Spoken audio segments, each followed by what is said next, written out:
officers who have moved in on this tent encampment. There's been a standoff for the past several hours now. Well, just in the past few minutes, police here have let off a flashbang device, almost like a very loud firework, a distraction technique, as they've launched their operation to dismantle this tent encampment, which has been on the grounds of the UCLA campus for the past week. You may also be able to make out in the background chanting from the pro-Palestinian supporters here. They're chanting peaceful protest repeatedly.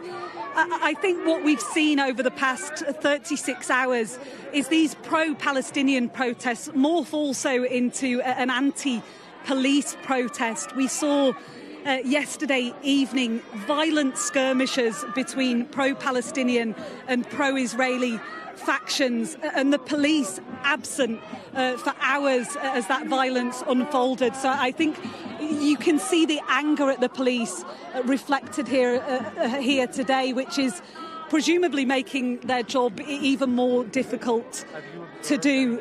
These police officers have warned the students remaining in this encampment, and there looks to be at least a couple of hundred students who have remained in place despite the threat of arrest. Police have told them that they risk serious injury in doing so. I can't see yet whether there have been any forcible actions taken from the police to take down any of these tents, to arrest any of the protesters. But certainly what I did see around 5 minutes ago is a couple of journalists who were trying to film what was going on.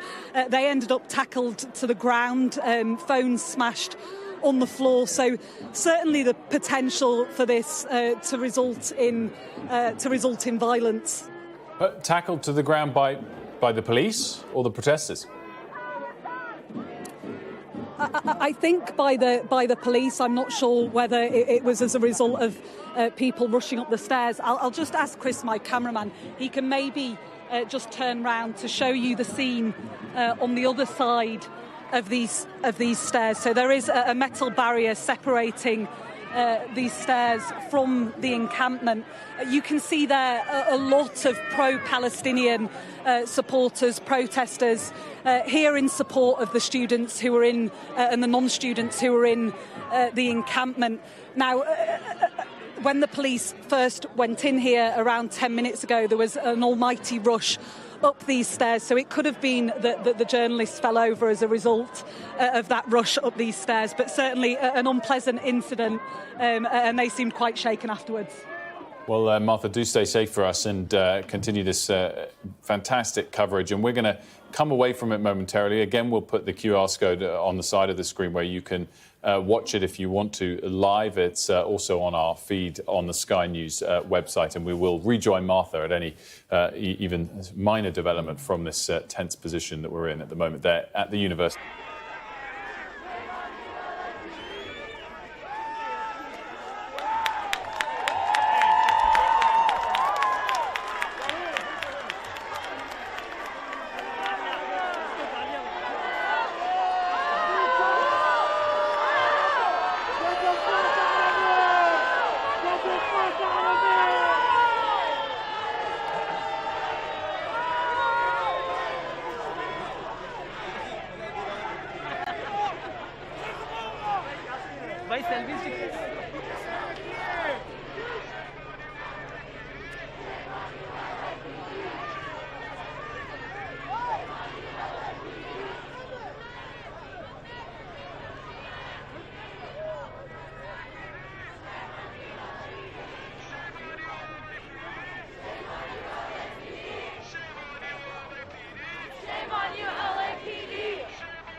a new skirmish line on the west side over here on this side. Look at this side. He's like, got to be, I don't know. I mean, looks like some of the people on the other side have come to this side, but there's definitely at least 1,000 people over here.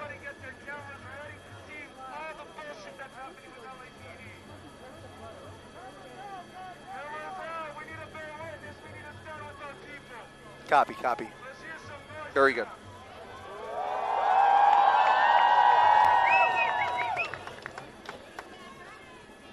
Marcel, can they kill, I have Tamron Hall.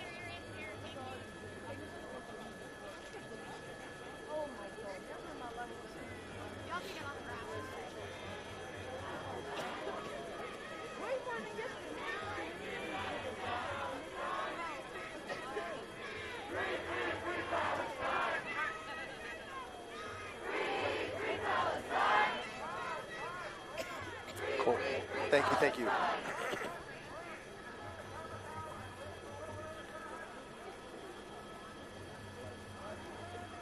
Welcome back as you join us live on ABC7.com and our 24/7 streaming channels. Chris Christie up in Air 7 HD as we continue to follow the developments over UCLA, where a massive protest is indeed continuing tonight into the evening, and everyone is bracing for an encounter with law enforcement as they have been poised all day to confront this group and eventually end this encampment that's been going on.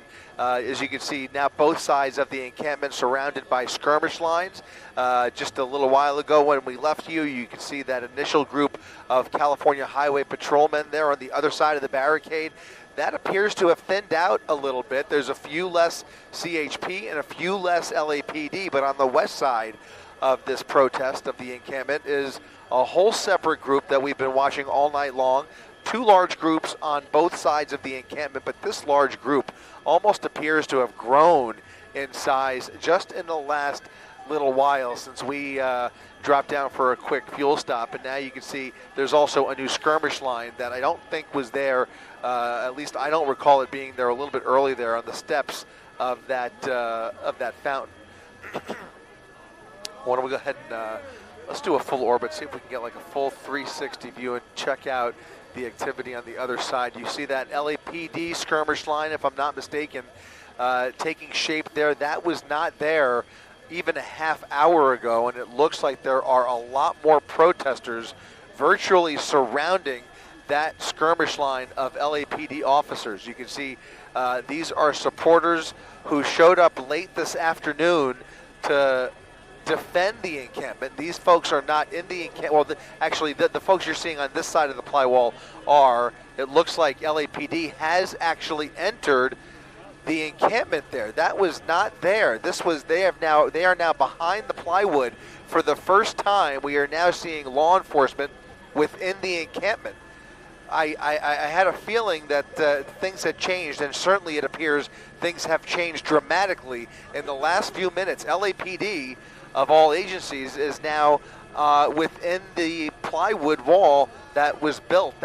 These protesters spent the better part of the day reinforcing this wall, and now law enforcement for the first time has made entry into the encampment. They have not moved forward beyond that staircase there, but they are within the confines of the encampment.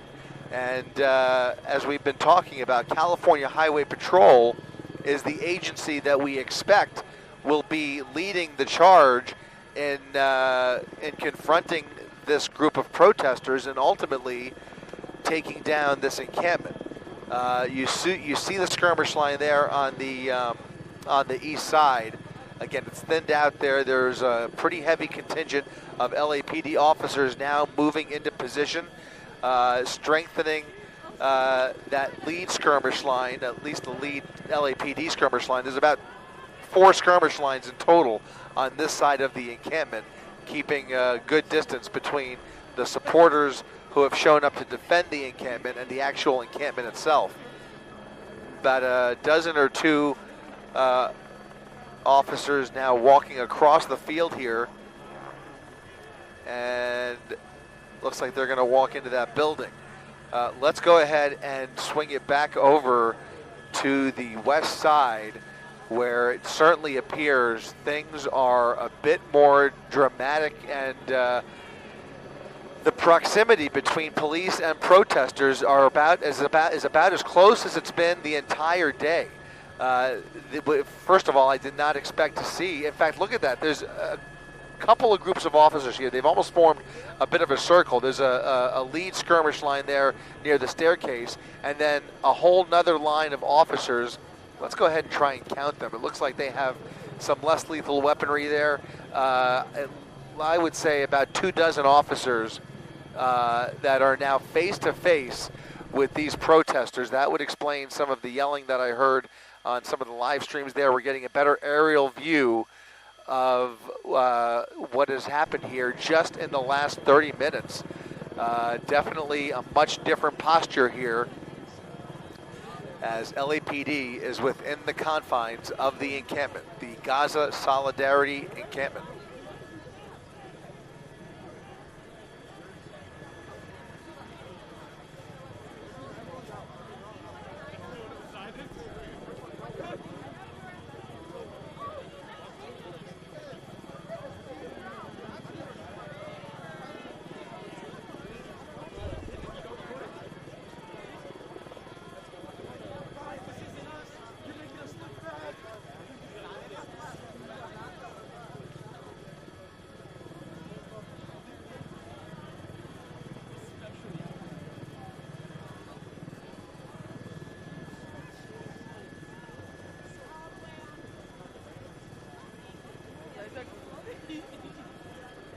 If you hear anything on scanner 2, let me know.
Once again, LAPD face to face with this lead group of protesters on the perimeter of the encampment. You can see strobe lights being flashed in their direction.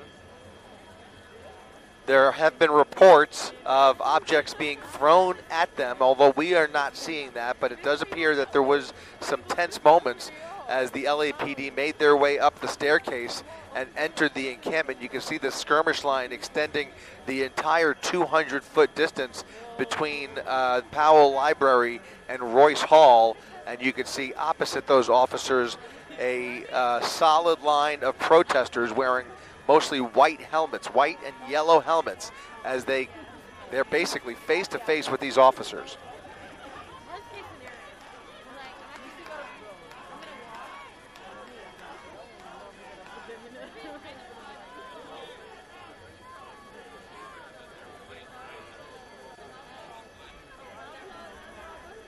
These are outsiders. These are supporters who showed up this afternoon. They're now being kept at bay on that staircase. They're not going to be allowed anywhere in there. I think that's the primary job of that skirmish line right there, is to now hold the distance between the staircase and that large group of protesters right there at the leading edge of the encampment in front of the fountain.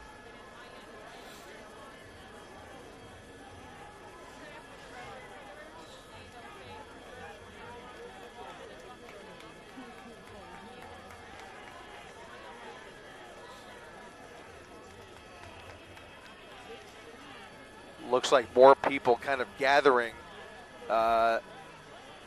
and this part of the encampment, you see folks converging on both sides along the staircase and by that fountain. We're talking about at least 1,000, a minimum of 1,000 people, by my estimation, there lining that staircase, and presumably they will be confronted if they try and climb that staircase. But it's a pretty small group of LAPD officers in the middle there, basically surrounded by protesters, far outnumbered by those protesters, but holding the line nonetheless. So you can see a couple of dozen LAPD, we believe those are LAPD officers who are holding the line there at the staircase.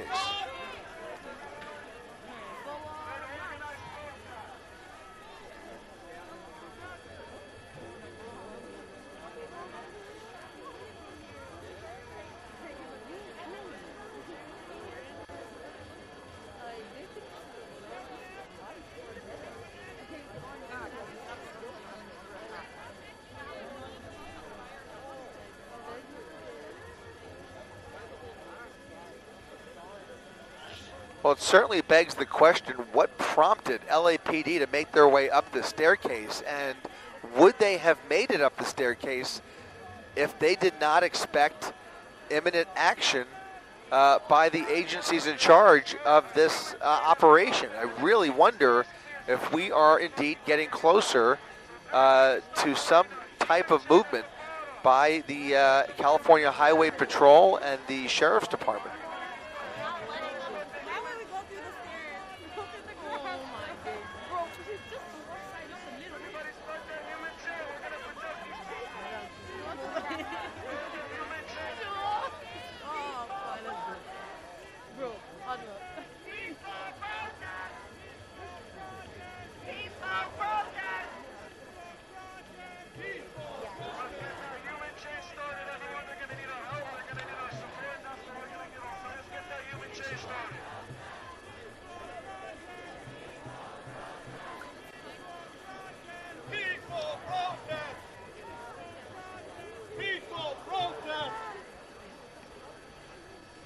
Look at the size of this crowd. I am fairly stunned. I have been all day long as we've watched this crowd swell on both sides of the encampment.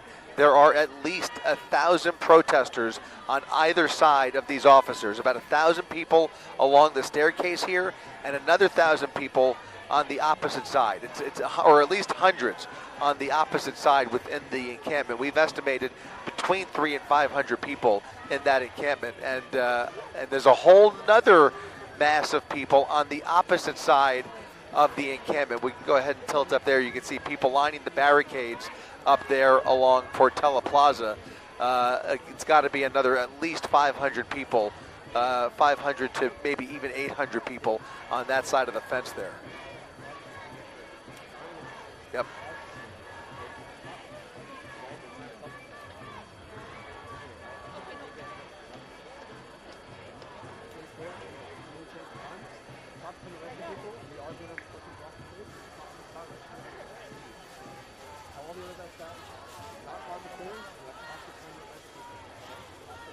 What's about to happen, we don't know, but it is certainly clear that we are getting closer to something happening. LAPD more heavily involved than I expected them to be, as they have now penetrated the encampment. They are within the walls of the encampment, and basically holding the line here until orders are given to do otherwise or advance on this crowd. Probably more officers. It's going to take more officers, I would imagine, to do that, almost certainly, and additional agencies. We know that CHP is the lead agency here, but we just don't see a whole lot of movement on their part there. We see that skirmish line where there were 2 skirmish lines about a half hour ago, 40 minutes now. There is now 1 skirmish line of CHP officers and 2 longer lines of LAPD officers. Again, that's the east side of the encampment there. That right there in the middle, if you're not familiar, is remnants from the counter-protest yesterday, where the group of pro-Israeli demonstrators were gathered around that movie screen. And there you see the center of your screen is that encampment.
Show me the middle.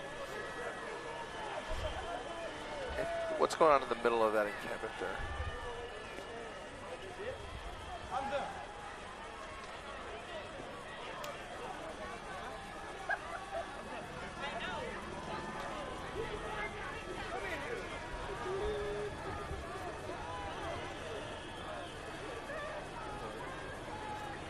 Look at this. Look at this. The crowd is pushing forward, and those officers are face to face with this crowd. Here come a whole line of umbrellas.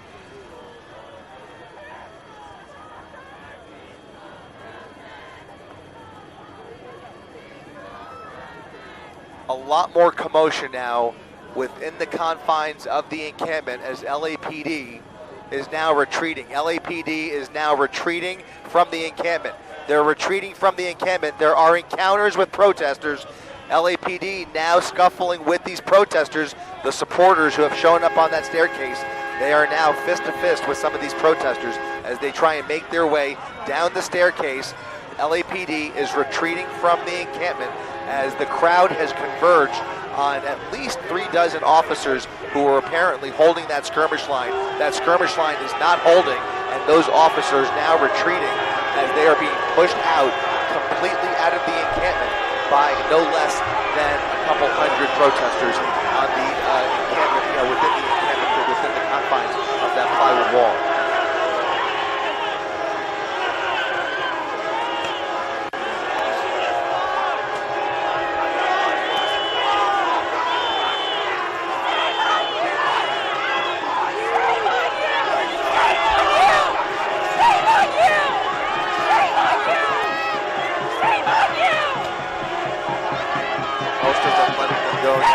Officers just making their way to safety. Shame on you! For sure. But whatever was accomplished is reversed as LAPD is retreating from that event.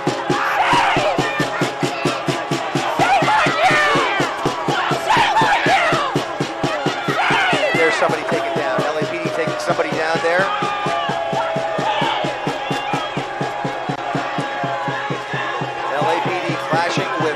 One protester as they were being pushed around at the bottom of that staircase. LAPD taking somebody down, now forming a new skirmish line at the bottom of the staircase. There was an encounter there. Somebody might be hurt there, but at least it looks like somebody's being detained.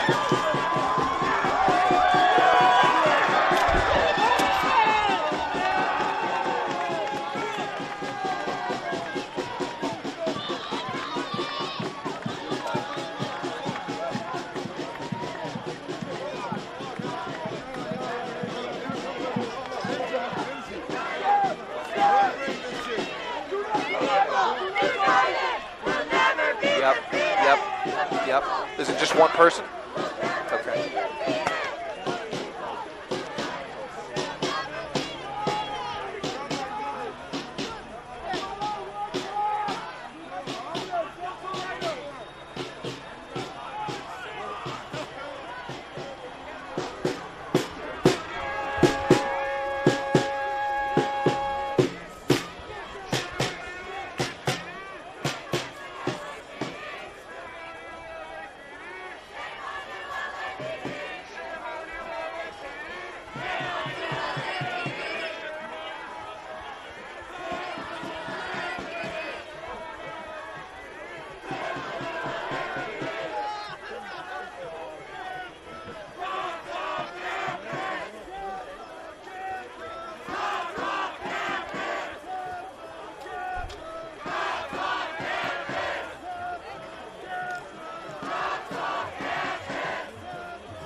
crowd appears to be cheering. I mean, they feel they have accomplished something, as LAPD has been forced to retreat from the encampment. They made their way down the stairs, encountering a bunch of protesters and supporters of the encampment, and now you see them detaining one person who is being walked away in handcuffs.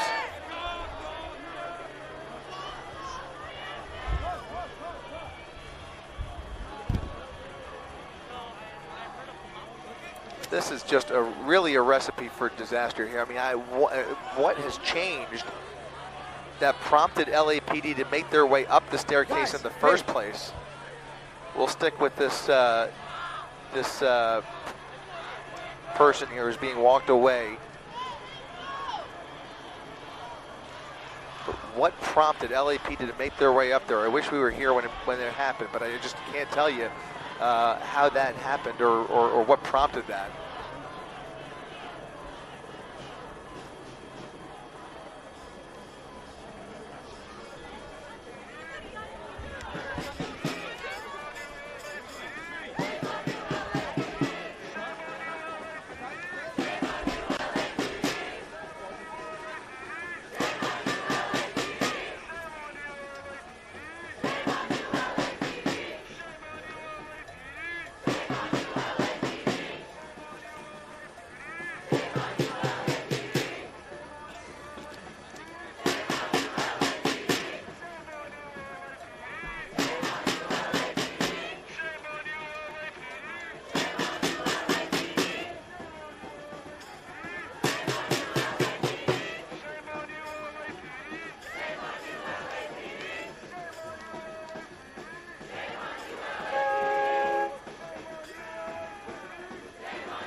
You're looking at a protester who tried to shove some police officers as they made their way down that staircase and has now been placed into handcuffs. You can see a line of LAPD officers now just beyond that person, and they extend pretty much across the lawn, but they have retreated significantly in relation to that staircase, where now there is a whole group of people that are blocking access to the staircase, and folks all the way up the staircase into the encampment.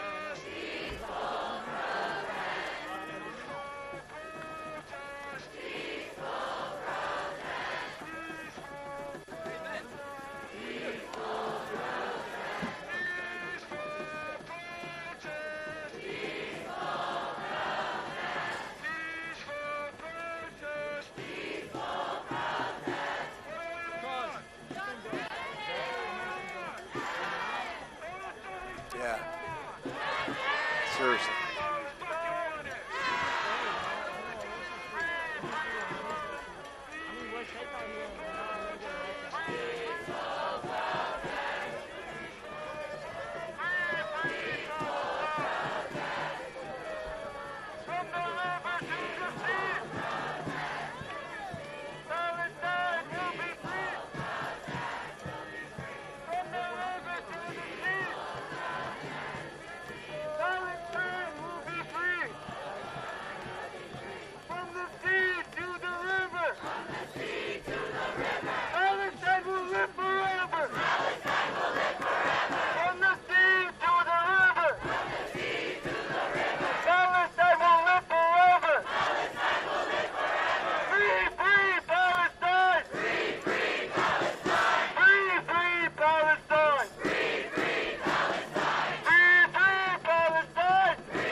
What's that? Oh. Yeah, I know. I know.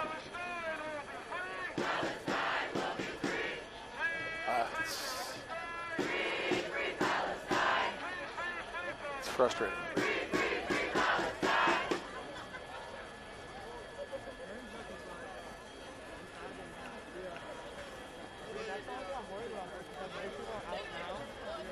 They can just take me. Should we go back in or? Yeah, let's go back in. They were not all in one group. It's not over. If you want to get to the agreement, now's the time. They're going towel side.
And now that skirmish line is dissipating as the officers march towards the edge of the quad here.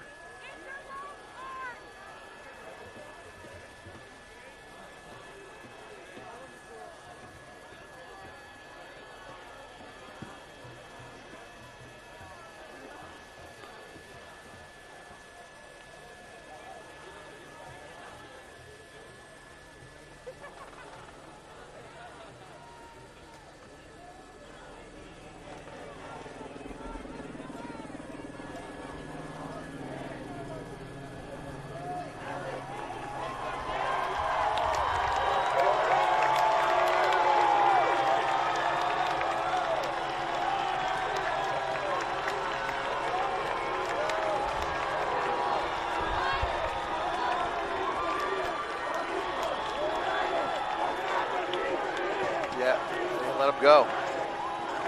So that person has been let go. A group of officers now fully disengaging and going back to their base, wherever that is. You can see them now towards the back of the lawn there, but they have completely pulled back.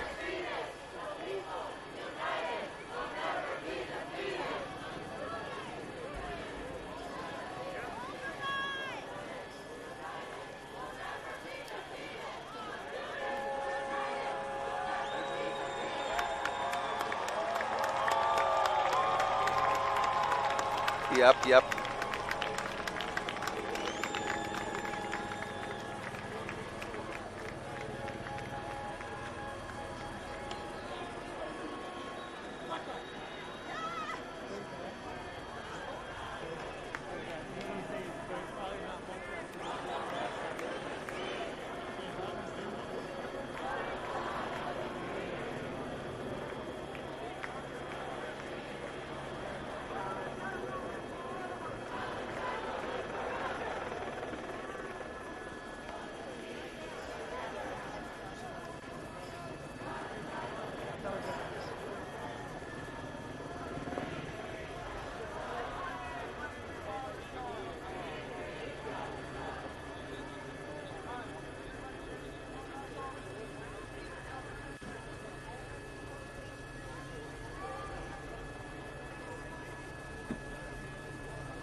They're still standing back there, huh? Yeah. Way back.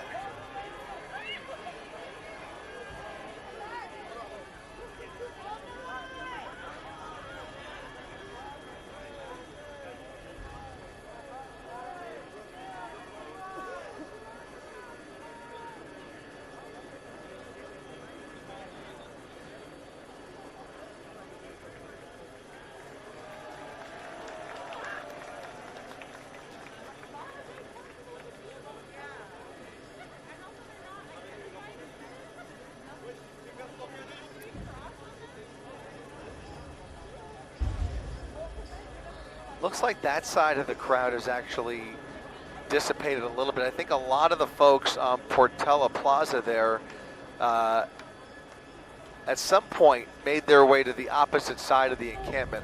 And I think that's why it looks like that crowd on the west side looks so much larger than it did a little while ago. It certainly appears that that's what's happened. And we've seen some shifting in the crowd throughout the afternoon, and I think that's basically what's happened here. We're still talking about approximately the same number of people overall, in excess of about, I would say, 2,000 people or so, in addition to the encampment itself. But you can see the crowd that's been hanging around the staircase all day. Well, basically, that's what we have now. You see LAPD tried to make their way up there. They've been forced to retreat. They've been completely outnumbered after actually penetrating the encampment itself. And now hundreds and hundreds and hundreds of people all the way up that staircase. And you can see the crowd of defenders who were face-to-face with the skirmish line of LAPD officers within the encampment. Well, all of them have now retreated as well, further inside the encampment.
What a mess.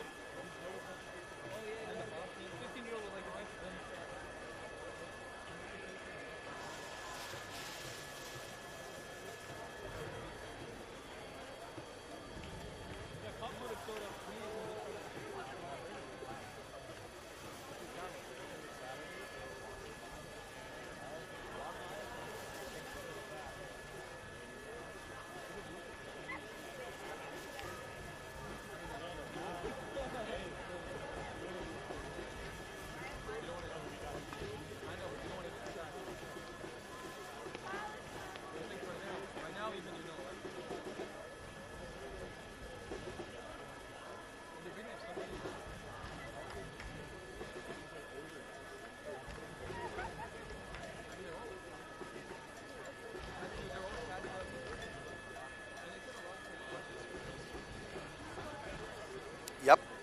What'd I tell you? I told you.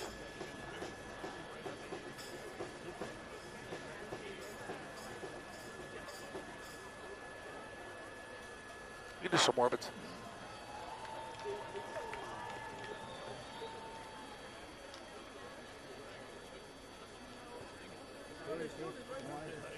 Oh, well, I figure we'll burn one more bag. What do you think? And then do a swap.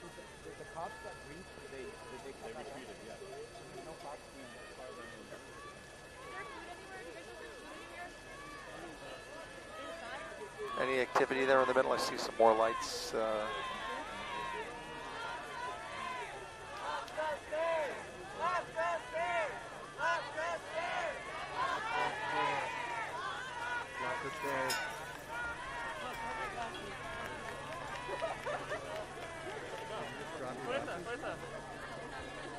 I can't see them.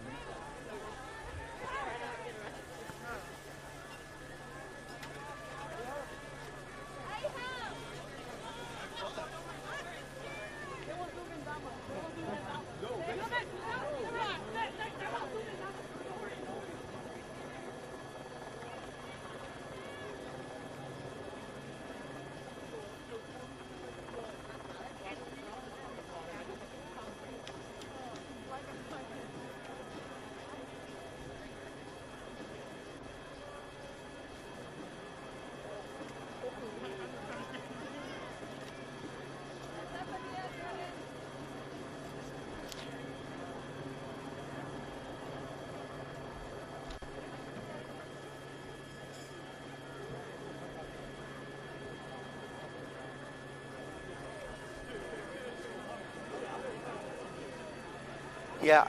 So what they've been doing is they've been running around the south side of the library and switching sides depending on the posture of the skirmish lines. And I think the latest group made their way from that Portola Plaza around the buildings and then converged on the steps. So I think, I don't know, what would you say? I would say at least 1,500 people.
Empty.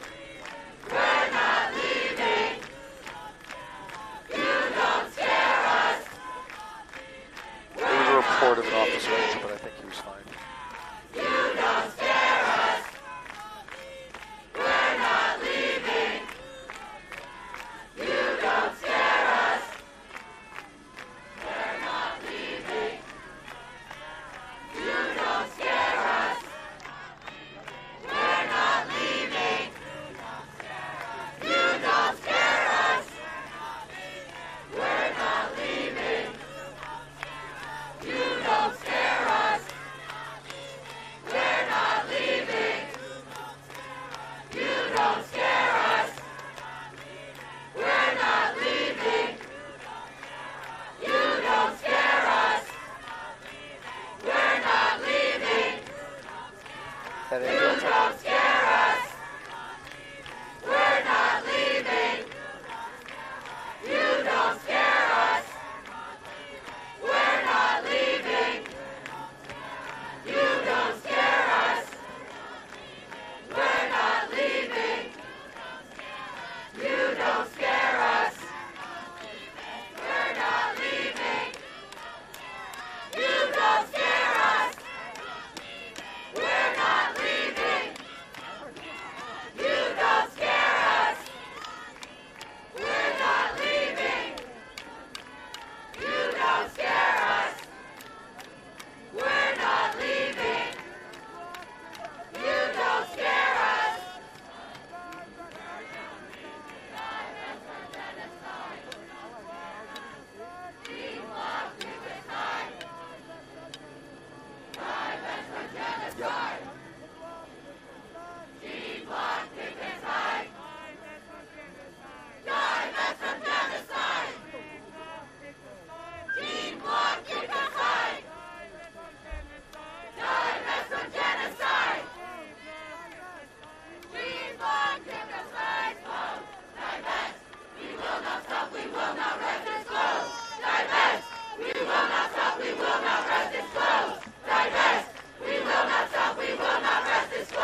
are treating somebody.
Yeah. All right, let's go back to the crowd there. You don't scare us. We're not leaving. You don't scare us. We're not leaving. We're not leaving. You don't scare us. You don't scare us. We're not leaving. You don't scare us.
Sorry.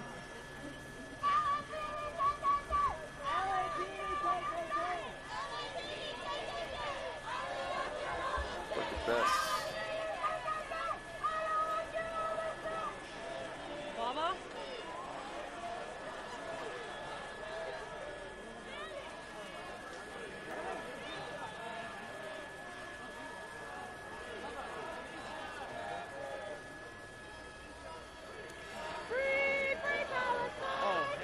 Where is this? Where are you looking? I'm sorry, I looked away for a second.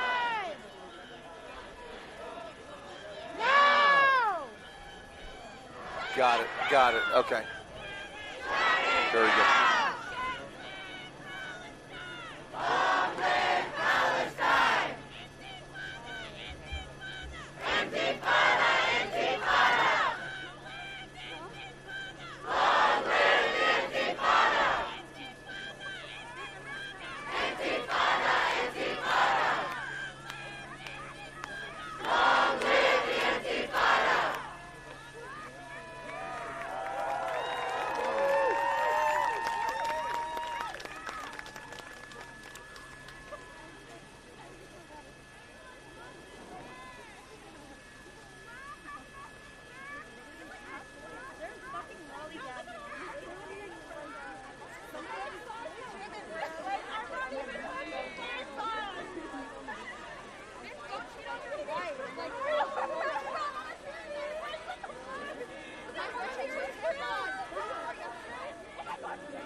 pro-palestine.com and our 24/7 streaming channels. Once again, Chris Christie up in Air 7 HD. We're just kind of tracking the movements of this group of LAPD officers who have retreated from the encampment, now making their way all the way back to the rear of this lawn here, closest to the activity center, I believe.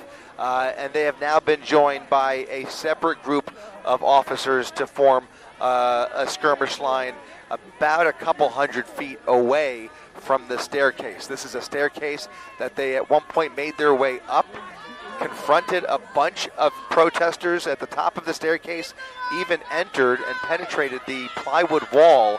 But look at the turnout here by these supporters who are not in the encampment. These are protesters and supporters who showed up late in the day to defend this encampment. And sure enough, just look at the amount of people that have shown up not only on the west side of the encampment, but there's a whole other several hundred on the other side. I estimate in excess of 2,000 people at least, not to mention the several hundred that are actually within the encampment in the confines of those plywood walls in those tents. You can see a couple hundred people there just on the perimeter of that barricade where there are separate skirmish lines separating that crowd from the encampment. You can see CHP closest to the encampment, 2 lines of LAPD officers behind them. But it really appears to be a pretty static situation in general, aside from this little episode where LAPD made their way up the staircase into the encampment and then was put in a position where they were surrounded and were forced to retreat and encountered a little bit of resistance as they did so. But it did appear that one person may have shoved an officer. Somebody was reported to be hurt. Looked like paramedics attended to that officer, but that gurney is empty and it looks like everybody's okay down there by the activity center. And now a separate skirmish line has been established there. What we are not seeing here, folks, is the numbers. We don't see enough law enforcement in place yet to make any kind of an action to advance into this encampment. The anticipation was that there would be hundreds more officers on the scene once California Highway Patrol gave the go-ahead to move in on this so-called Gaza Solidarity encampment there at Royce Hall. But what we are seeing here is that upwards of a couple thousand people have shown up, outnumbering law enforcement in huge numbers and providing a real buffer for the folks who are residing inside the encampment. This is an encampment that has been reconstructed throughout the day, heavily defaced, heavily vandalized Royce Hall, now sealed off with debris and all kinds of makeshift materials by the folks in the encampment. There are hundreds of tents established with different specialty items in each tent, hygiene, PPE, makeshift weapons such as we've seen fire extinguishers, and all kinds of defense shields, gas masks, you name it. They have come prepared for a confrontation, and it doesn't appear that they're going to get the confrontation that they were looking for or that they were preparing for. So right now, the encampment lives on for another night here. We're coming up on the bottom of the 2 o'clock hour. Whether law enforcement is going to move in on them, whether they have more officers en route, we just don't know. It just is it's just not playing out the way we all were anticipating that it would. And it seems like everybody was prepared for a much larger advance by law enforcement. But if this situation continues the way it has, I mean, this encampment will likely be right where it is tomorrow morning. We will see what happens here. We're going to stay here as long as we can, and you can see they've now moved some dumpsters to the bottom of that staircase. There are at least 1,500 people lining this staircase all the way up to the encampment there near the top. You can see just an incredible number of supporters who have shown up. Again, late in the day. This does not include the people who have been residing in this encampment.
peek in that, peek behind the building there, behind the drone. Who is that right there? Who's that? It is UCLA security, okay. Got it.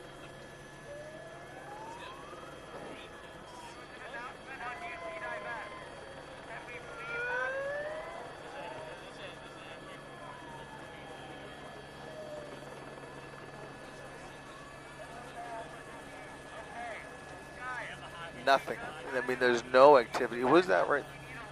Look at this. Look at this. This is CHP? Look at this. CHP. Okay. This is new. This is new. Folks, if you're just watching, we're just seeing now for the first time a large group of CHP officers lining up along Royce Drive behind Royce Hall. Look at this. There is a bus of CHP officers being dropped off behind the quad, behind Royce Hall. It looks like CHP is getting ready to move in on this encampment. Now, finally, we are seeing our first movement here of at least a couple of hundred, upwards of maybe, I would say maybe even, at least, yeah, I would say a couple hundred people here.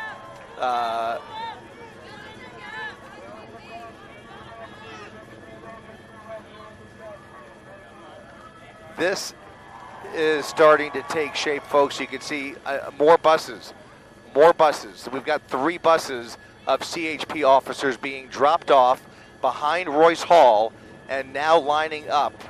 There's more buses.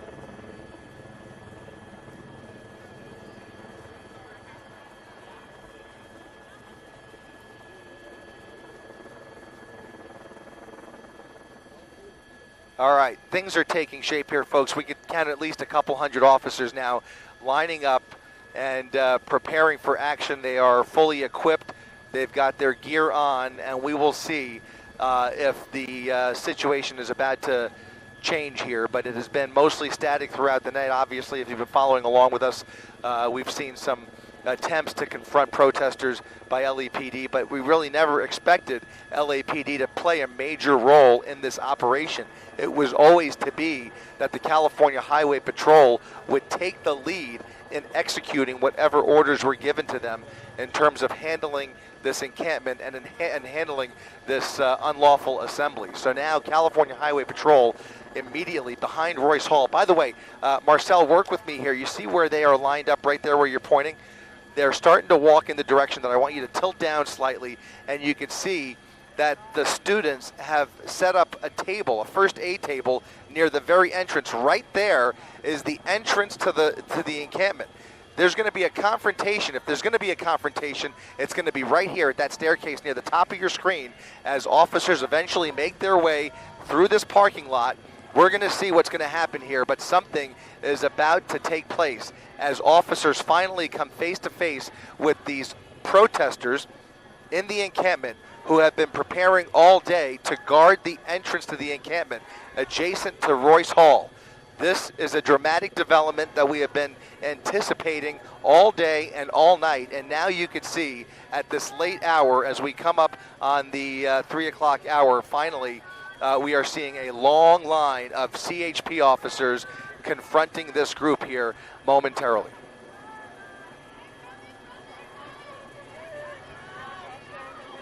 And protesters walking towards them. Bottom of the screen, tilt down, tilt down, tilt down.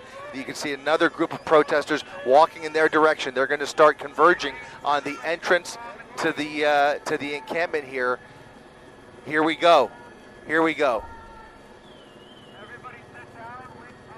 Batons out, shields out, riot gear, full riot gear is in place here as they make their way up the staircase.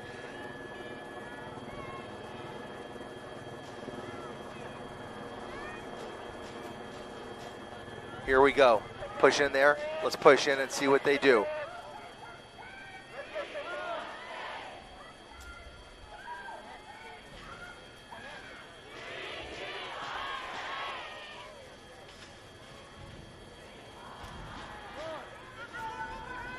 CHP lining up here. They're now face to face with a large group of campers, essentially. The people who have been residing in this encampment, they have been planning for this moment. They have spent all day refortifying this encampment and waiting for this confrontation at the entry point of the encampment. This is the only hole left that is not boarded up, and you can just feel the tension. You can imagine what it's like down there on the ground as they start to communicate face to face with these protesters. There are tons of CHP behind them. We're talking about 300 CHP officers who are getting ready to force their way into this encampment.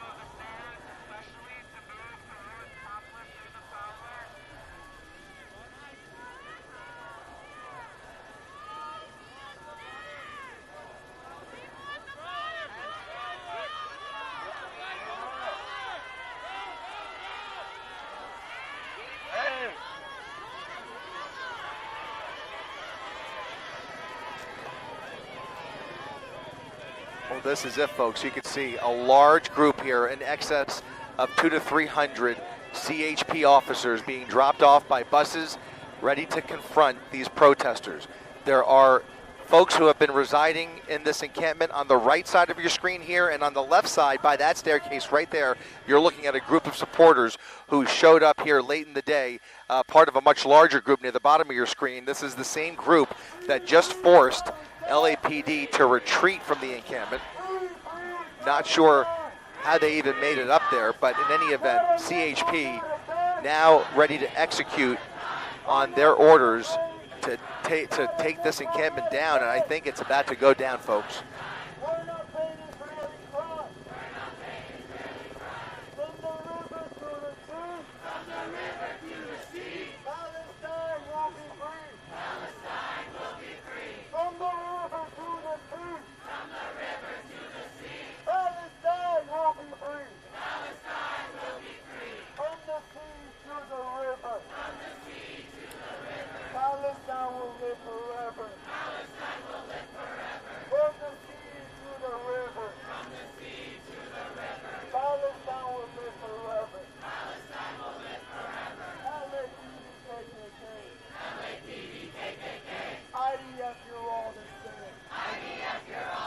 About 1 hour.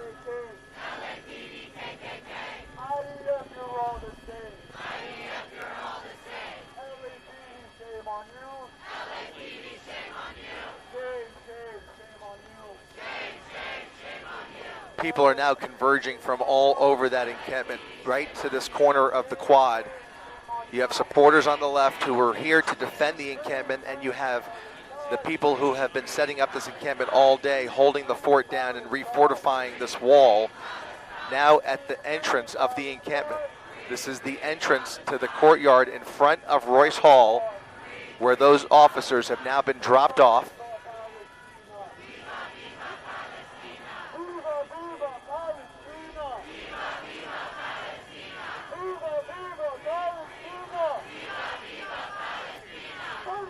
Marcel, if you could do me a favor, let's just take a look and see if there's any other activity on the opposite side of Royce Hall here. Other side? Top? Nothing up there, okay. All right, let's go back over there.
We are watching a standoff here at the entrance of this encampment.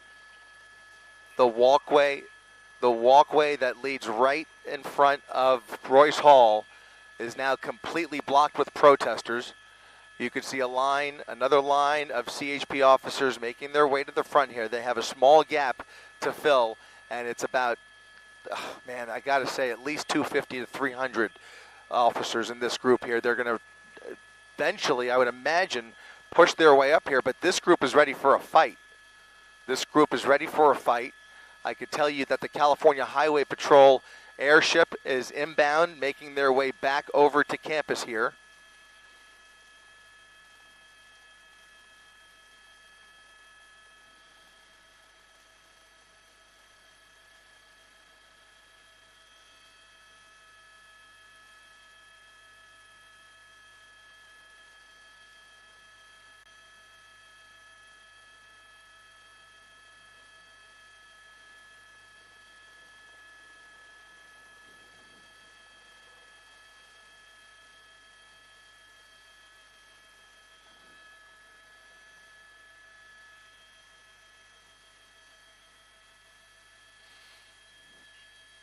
Protesters coming down with pallets, batons out, and now a confrontation.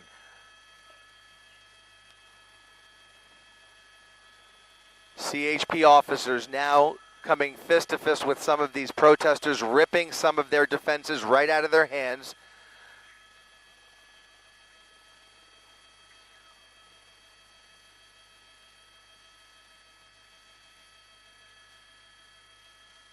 It's a scuffle. It's a scuffle at the bottom of that staircase as they fight for their shields that they've brought to the bottom there. They don't seem very well equipped, to be honest with you. This initial group down there should be easily penetrated by these officers. It's a pretty weak group, actually. They just brought some very weak shielding to try and block the entrance of the quad. But you see, they've got two groups they've got to deal with. There's a group at the top of the entrance, the top of that staircase. And then they've got hundreds of people to their right, your left of the screen here, where folks have come for the purpose of defending this encampment. Here we go, water bottles being thrown. Who knows what other liquids are being thrown here. You can see that confrontation now as CHP moves in on that staircase.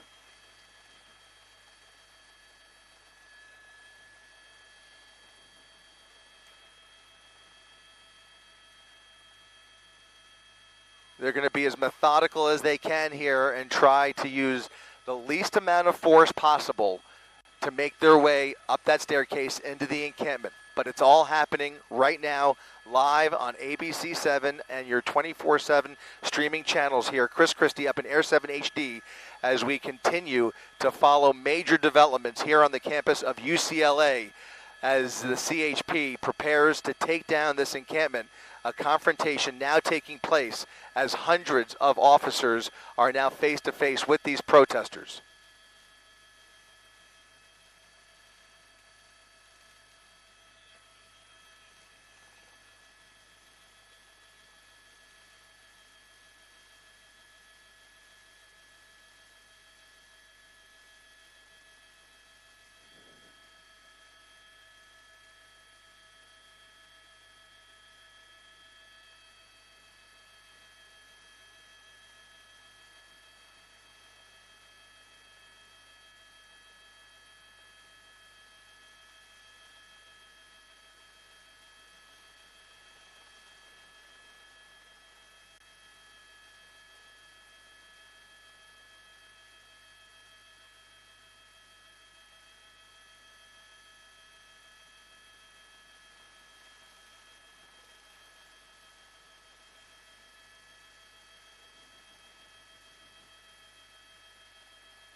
Where's that light? Is that? Yeah.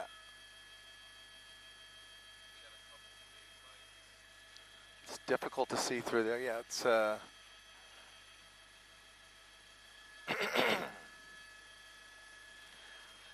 you've got about 100 or so protesters in this corner of the quad. You can see several umbrellas going up And those umbrellas could be used for defense or offense. We've seen both in the last 24 hours. You can see a large group there at the top of the staircase waiting for those officers. They're going to put up a fight, and we'll see how this plays out here. But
yep.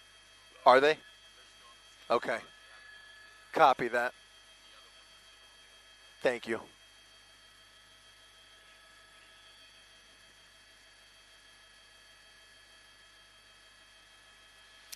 I'll tell you what, Johnny, let's go ahead and do a full orbit, and we'll come right back to this position here. I just want to use this opportunity to kind of get a view on the other side of these trees here. If we could do a tight orbit, so we try not to let the building get too much in the way. We'll just want to see the posture of these officers behind them.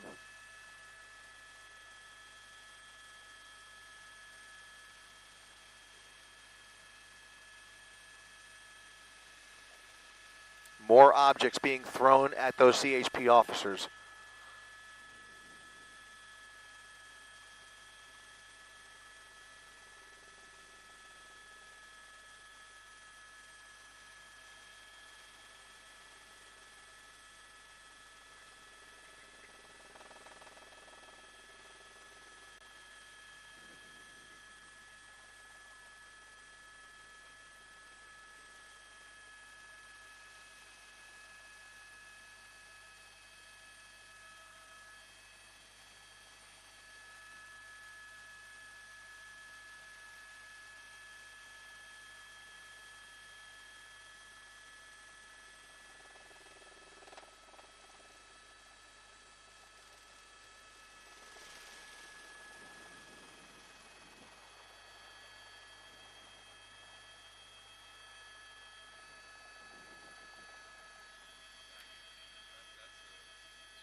Good angle. Let's push all the way in there.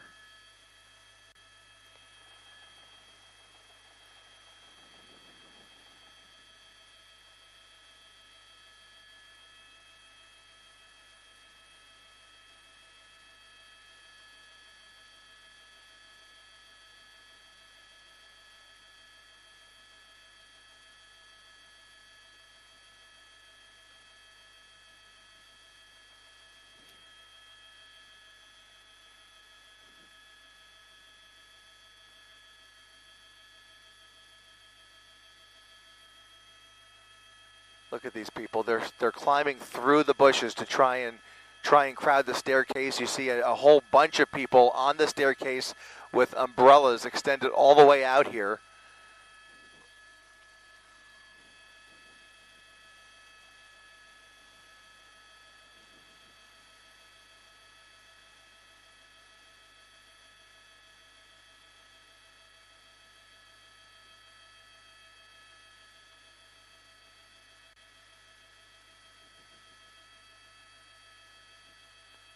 Let's stay tight in there.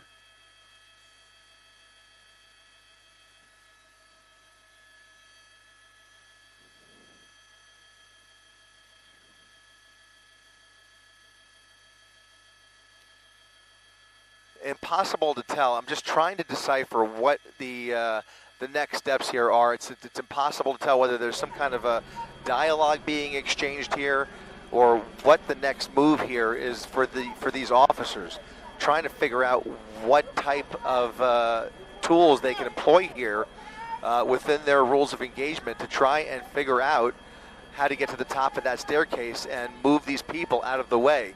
You can see about 100 people basically on that staircase making their way up the embankment there, and a whole lot of umbrellas now extended in their direction.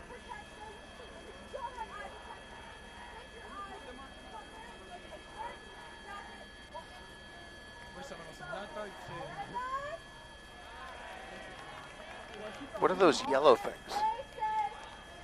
Oh, flashlights. Those are the flashlights. Okay.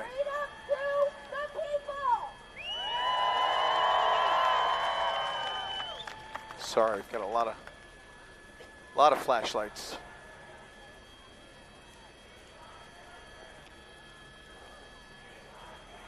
Looking good. If I was a police officer, I would be scared. Doesn't look good for a police officer. This doesn't look good.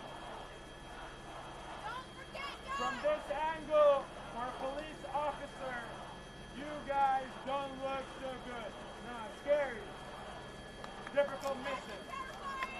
Going all the way up is a difficult mission.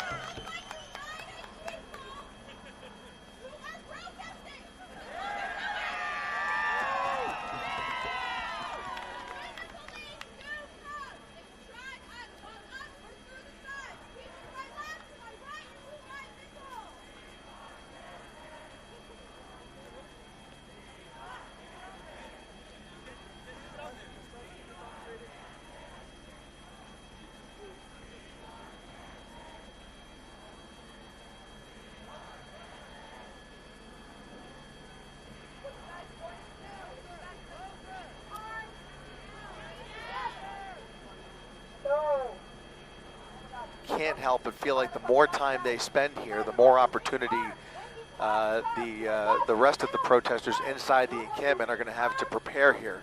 Even though they've been preparing all day for this moment, you just hate to take that advantage of time away from those officers if they can move quickly up that staircase and somehow eradicate this group right here somehow. It's a tricky space to work with. It's a narrow staircase that leads to the quad up top near Royce Hall, and then you've got this whole other group to the right that they still have to deal with, hundreds of people that are climbing through these bushes and making their way up towards that group of officers.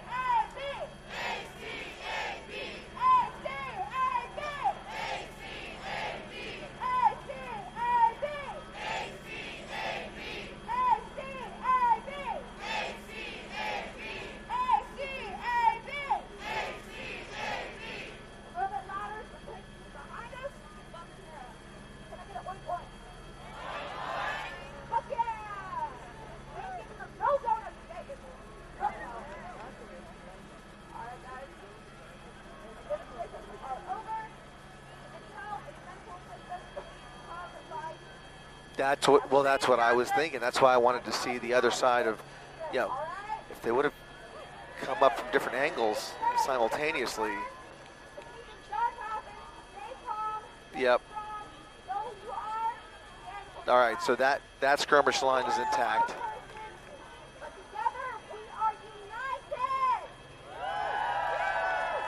Okay.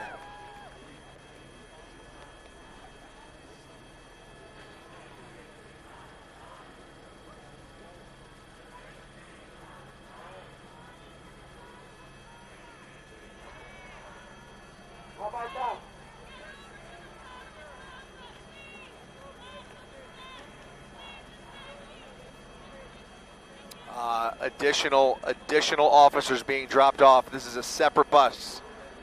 This is a separate bus of officers now being dropped off, and they're walking the opposite side of Royce Hall.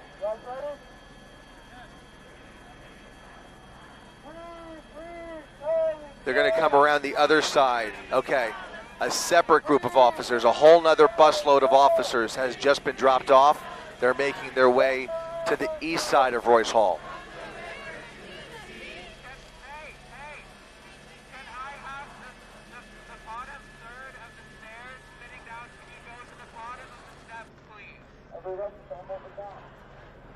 All right, protesters getting ready for a confrontation on the opposite wall as another 50 or so officers make their way along the south side of the hall here towards the quad.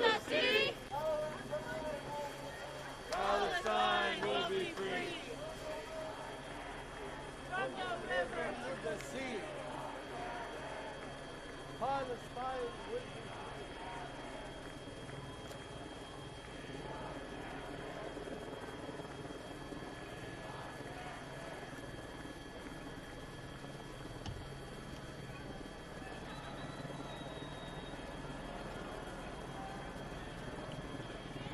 Yep.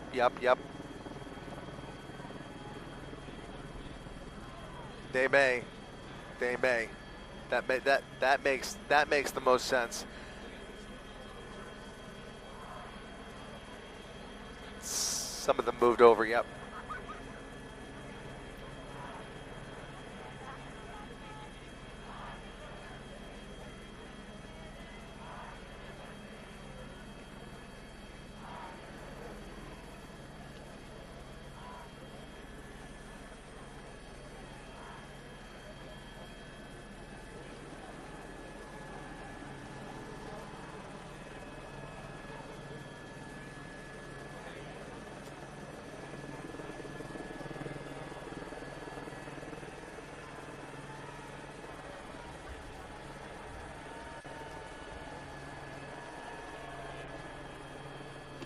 All right, show me the big group.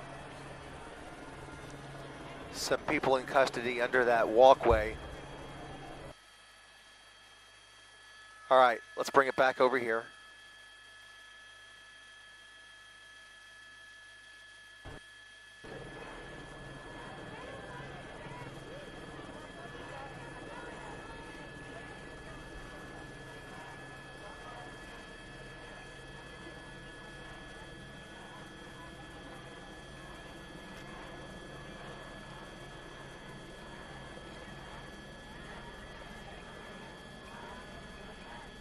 That drone there does not look like a police drone.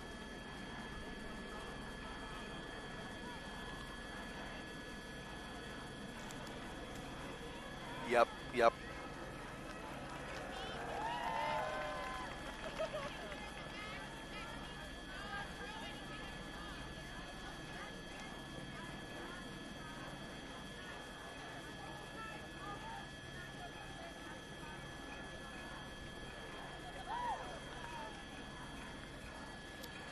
All right, so that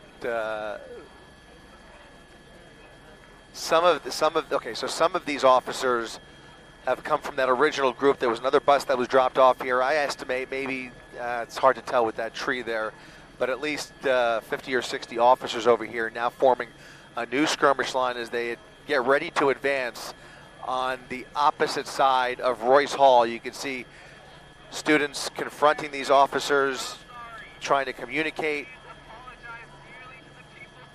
Perhaps some chanting going on here. What is that they've used to block the staircase? There's a staircase that leads down, and that looks like some dumpsters that they've used to form a blockade.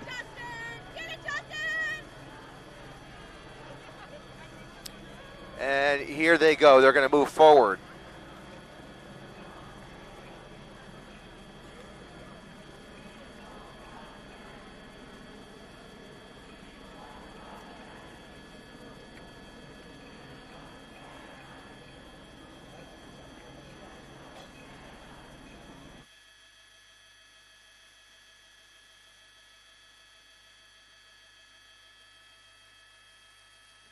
Is that a different drone or another drone? It's another drone.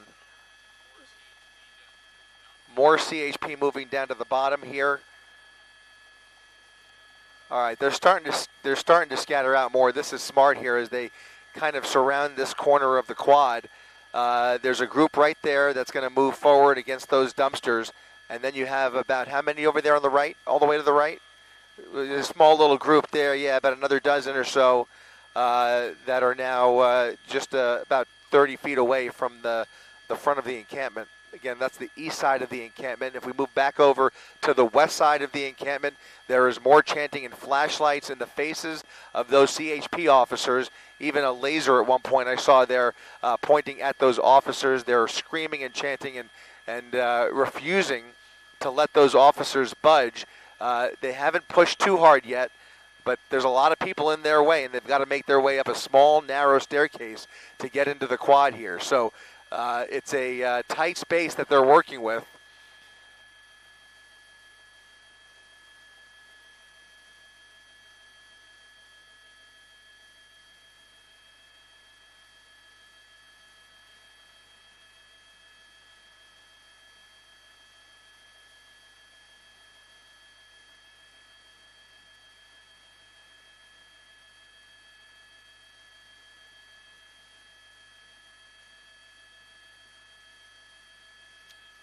We do. Same pilot. And roughly 40 minutes of fuel.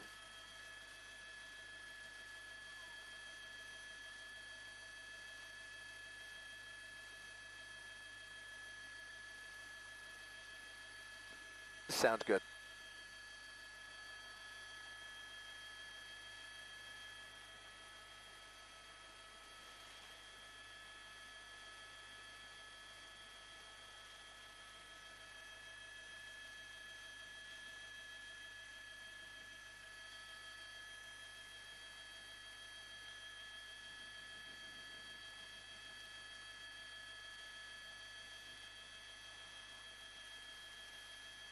All right. This is a larger contingent, perhaps from the original squad there that are moving into the south side of Royce Hall. I think they see the opportunity for somewhat easier access than that other staircase, but it seems like they've almost divided it in half, maybe.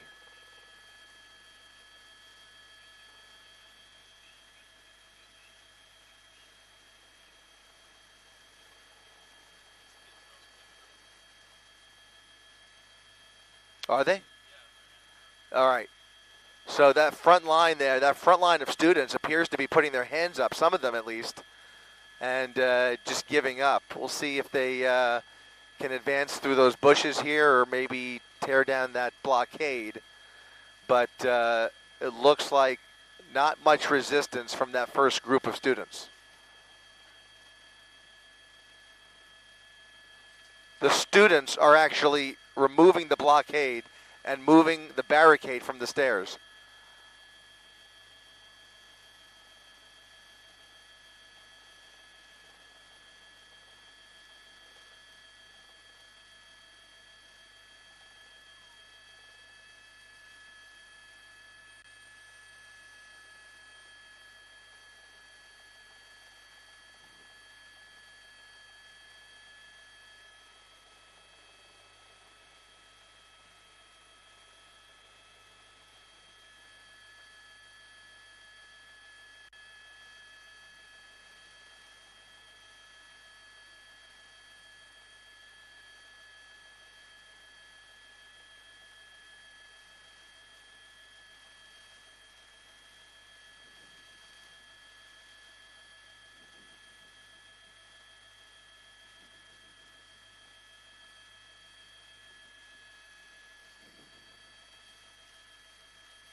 All right, that blockade is completely gone. The barricade is gone. A large group of CHP officers now with the freedom to move down this staircase and start ripping away, I would presume, at that plywood.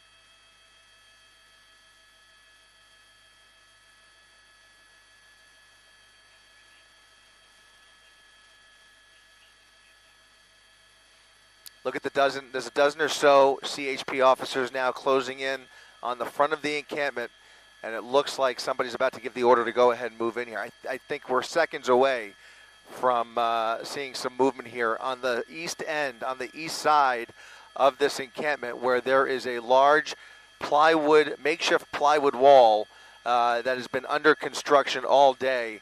We'll see just how well constructed it was, but I think there's plenty of opportunity here for them to penetrate this wall and make entry into the encampment here. Doesn't seem like much in their way. They're starting to make their way down the staircase. There's another group of officers already at the bottom.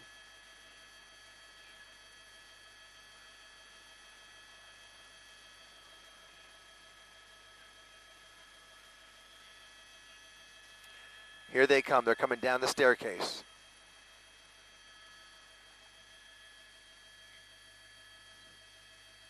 Maybe they're looking for some more people who are willing to negotiate here. Look at that. A whole group of students that were blocking the staircase now walking away with their hands up, being led down the back of Royce Hall. Dozens of students now being escorted away from Royce Hall with their hands up, and officers now making their way down the staircase. I think CHP sees an opportunity here to maybe negotiate with some of these people on the leading edge of the encampment. Perhaps.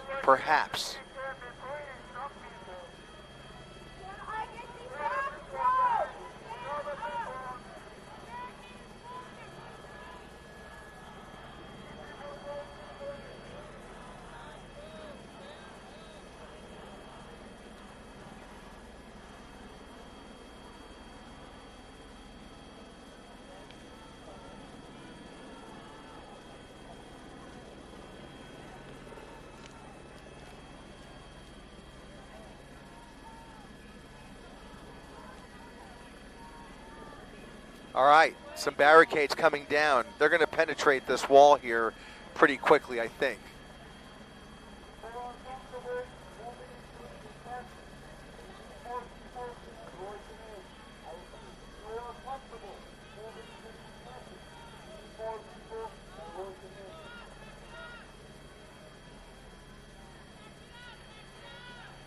CHP officers looking for any opening to get in there and penetrate that corner of the quad, where it is, again, it's been heavily fortified throughout the day, and now they are starting to rip away at the barricade that is holding up some of that wood.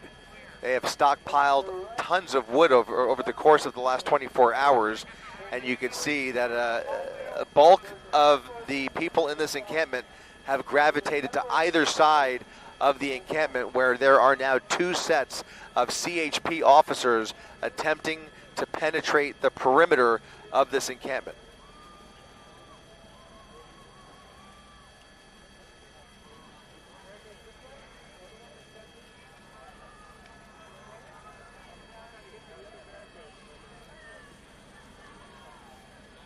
They've opened this side. This is the walkway that leads to the front of Royce Hall. I think that leads to the front door, if I'm not mistaken.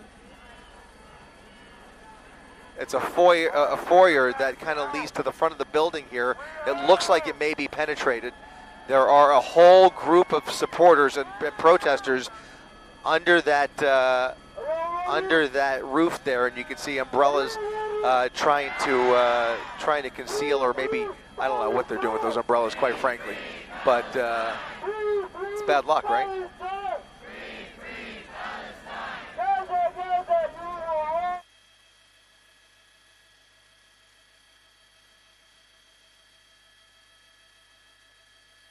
They're tearing apart at that barricade.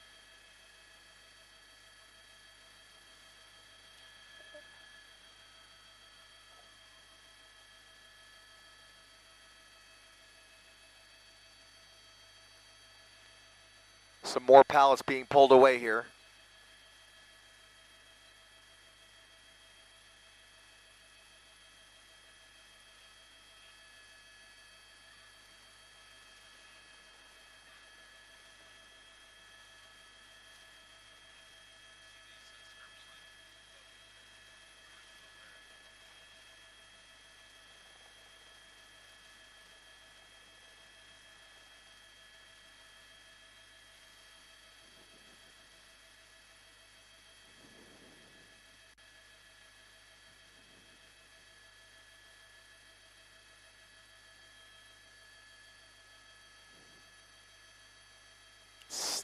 Still, yeah.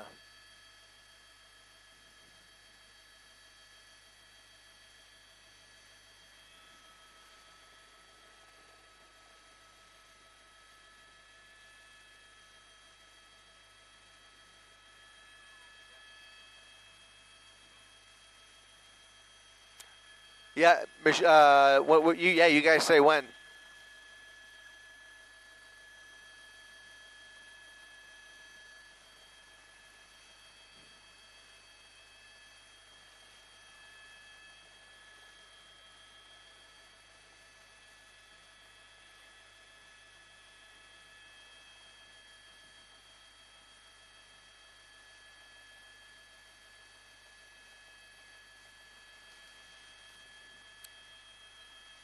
Really difficult to see what's happening in here, quite frankly, but it does look like they're chipping away at whatever barricades are in their way, using multiple entry points to try and break through here. You can see them tearing up umbrellas, tearing up signs, pulling away signs, and they're taking more barricades down. On both the upstairs and at the bottom of those stairs, plywood is now coming apart, and that wall is about to come down. That plywood wall is about to come down, and the end is near for this encampment. It certainly appears as though they are not facing that much resistance, quite frankly.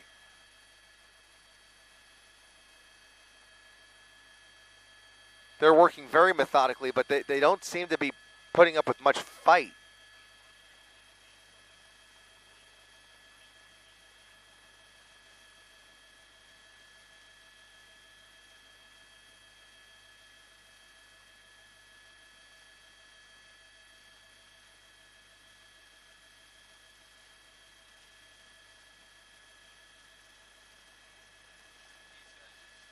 Yeah.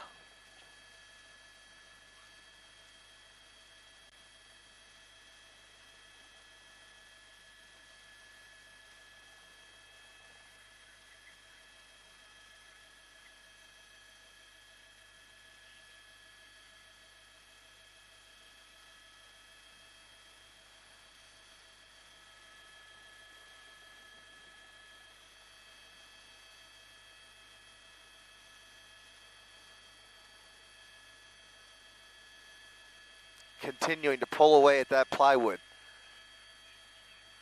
The wall's coming down piece by piece.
Hey, how are you?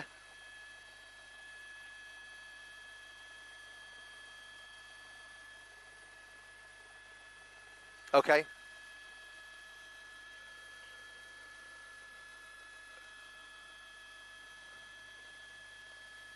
Okay, great.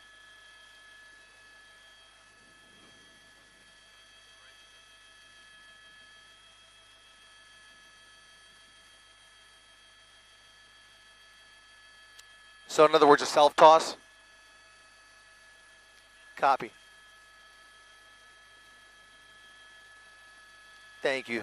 Thank you, thank you.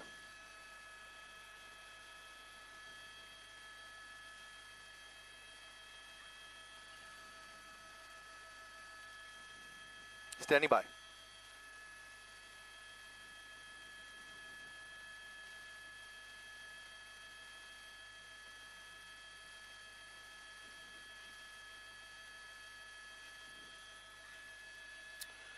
Welcome, everybody. You're watching Eyewitness News. Chris Christie up in Air 7 HD with breaking news over the UCLA campus, where hundreds of CHP officers are now in the process of penetrating this week-long encampment here in front of Royce Hall. This encampment, which has been refortified over the last 24 hours, is now disintegrating at the edges as CHP starts to tear away at the plywood. There are hundreds of people inside this encampment. However, at this point, the resistance has been minimal. They've been faced with lots of flashlights and lasers, some other garbage thrown in their direction, but for the most part, they are managing to take down this barricade and take down the plywood, which has been blocking law enforcement from entering this encampment. This encampment has basically been under protester control completely for the past couple of days. It's an occupied zone in front of Royce Hall that now has a wall built on the east side as well as the west side, and now there are hundreds of CHP officers on both sides of the encampment as they tear away at this side of the encampment wall. We'll go ahead and pan over to the opposite side of Royce Hall, where there are, again, 100 or two more officers still trying to talk some sense maybe into these protesters who are preventing them from making their way up a narrow staircase to get into the quad here.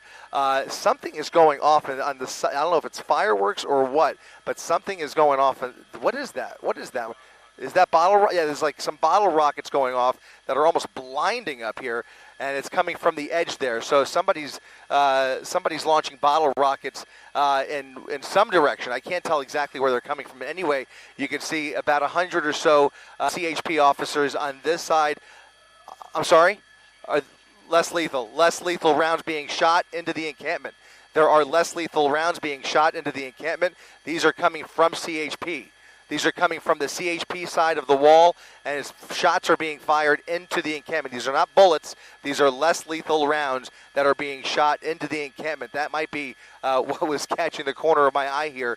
Very, very bright, and you can see something being used to launch into this encampment. They have penetrated the corner here, but they have not quite made entry into all of those tents. You can see a lot of people milling about as they were trying to make their way down that staircase right there on the right-hand side of your screen.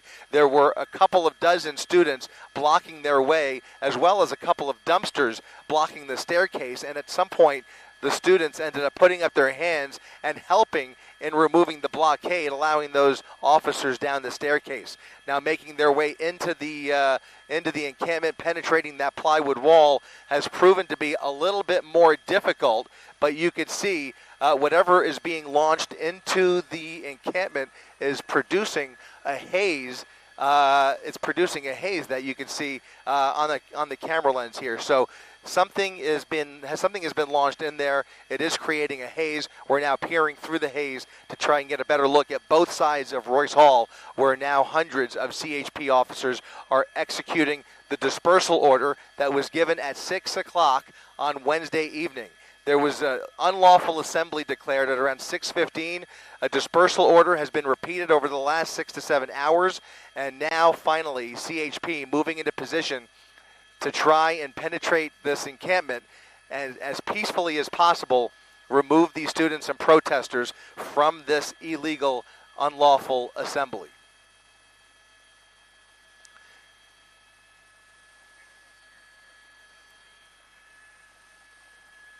We're still looking through some haze here. It's also a combination of some low clouds that are moving through here as well. As we peer through this moisture, you can see they are still working at trying to get through there. I don't see any actual officers in the encampment just yet, but they are chipping away there at the edges of this encampment. There are groups of people under those tents. They have shields. They're wearing helmets. They've been preparing for this moment all day long, ever since the violence broke out on Tuesday night. They've spent the entire day refortifying this encampment and shopping for materials, PPE, goggles, helmets, umbrellas, you name it. We saw groups of fire extinguishers at the ready, just waiting to be put to use here tonight, and even signs pointing protesters in the direction of the various tents. At one point, we saw a tent that literally said, "Protection for tonight." as they were looking for some of the PPE to try and defend against tear gas and stuff like that. But you can see it does look like CHP is slowly and gradually making their way through these tents, through that wall, and finally they will figure out who's going to put up a fight here and who will be placed under arrest. There are dozens of LA County Sheriff's buses at the ready and waiting for processing and booking of however many arrestees they have to deal with at the end of this operation. But they are fully equipped. Law enforcement from the LAPD, the LA County Sheriff's Department, and the California Highway Patrol have been marshaling their forces all day long for the better part of the last 15 hours, getting into position as we've been waiting for this moment where they are finally executing that order to disperse this crowd and take down this encampment, which has just gotten to be too dangerous.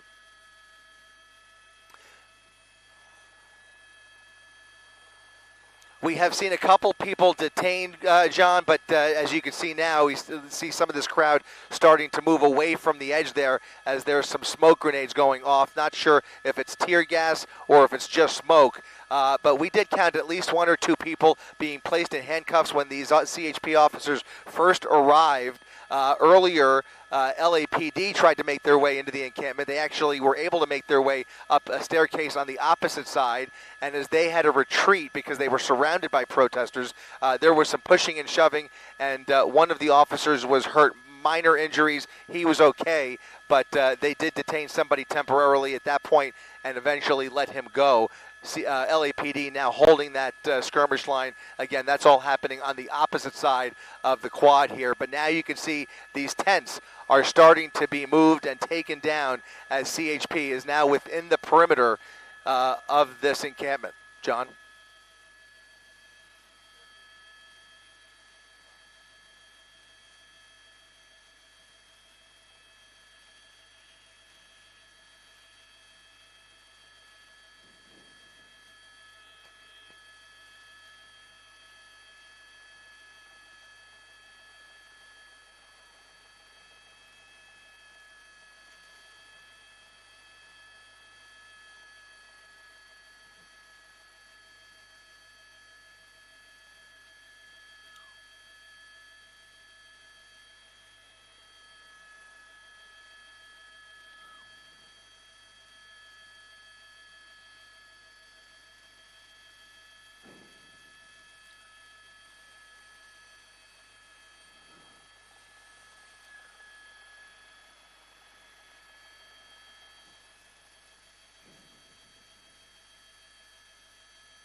Yeah, we're talking about at least about 300 by my estimation. We've seen about 5 buses pull in and drop these officers off, maybe even more than 300, but at least 300 by my count here. And you can see that now a little bit more of a line of scrimmage here as you have officers on the right, protesters on the left, and now a bit of a standoff right there at the perimeter. How much of a fight, how stubborn they're going to be is what we're going to find out here, but they are giving them every last opportunity to try and bring this to an end as peacefully as possible with as least amount of force as possible. You see them pulling the protesters. They're going to start doing it one by one and just peeling them off, hoping that they put up very little fight. And I think for the most part we could say that they have not encountered quite the resistance that you would expect, although they clearly are not being welcomed in by this crowd, and so they are in a position where they are using less lethal rounds. You can see objects being thrown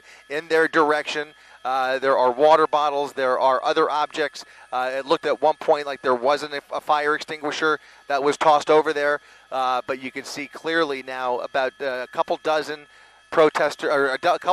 officers on the right there, and several dozen near the top of the staircase that are trying to penetrate the entrance to Royce Hall near the top left-hand portion of your screen there. So there are two groups of officers in this shot right here, and you can see a combination of smoke and cloud that is now coming in the way here that we're trying to peer through to try and get a better glimpse. But they are face-to-face with these protesters who are holding up umbrellas to prevent, basically shield themselves from tear gas, essentially. But they're just kind of grasping at those and tearing those umbrellas apart as well. Here's a fire extinguisher being used in the direction of those officers, John.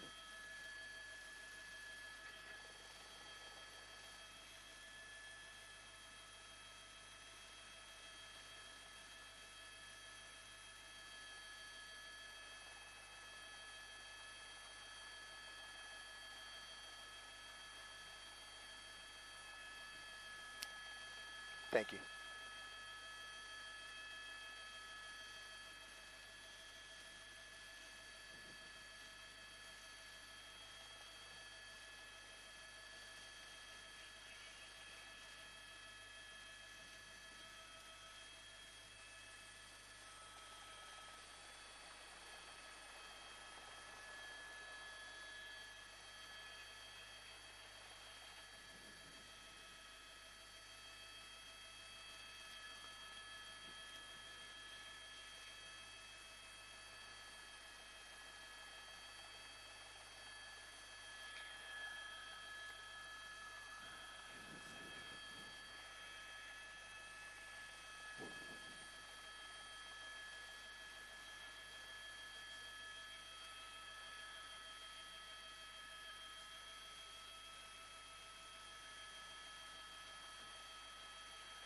Yeah, that's exactly right. I don't know if they're going home exactly, but I think ultimately you're going to have a good portion that do manage to sneak out of here. And most likely you will be left with a core group of holdouts who are going to fight to the bitter end.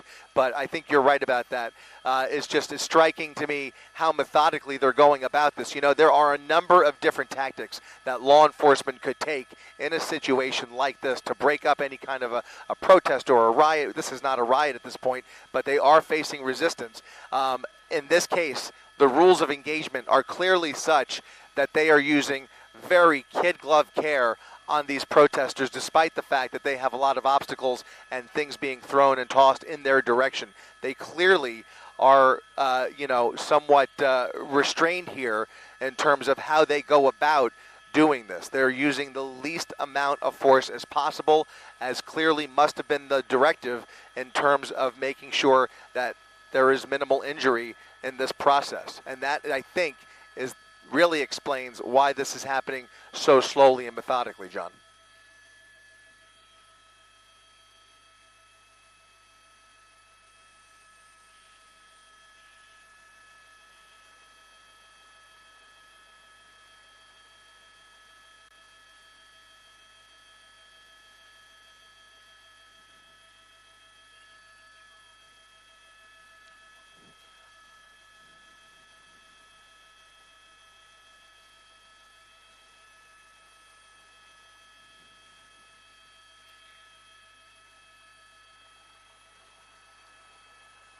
You get the impression, yeah.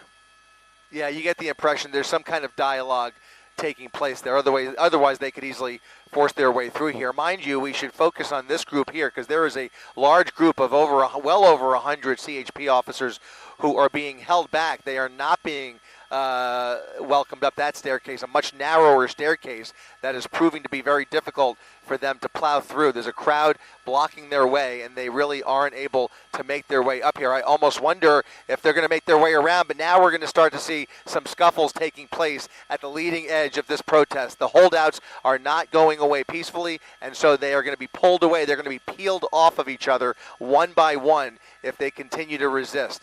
So we're seeing some scuffles breaking out between police and protesters who are somewhat prepared, but again, not to the extent that these CHP officers are with their riot gear, John.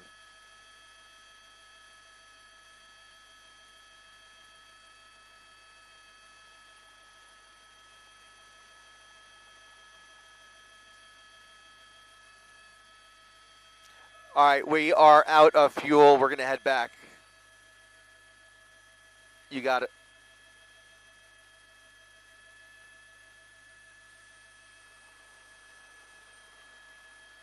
Copy, copy. Thank you, thank you.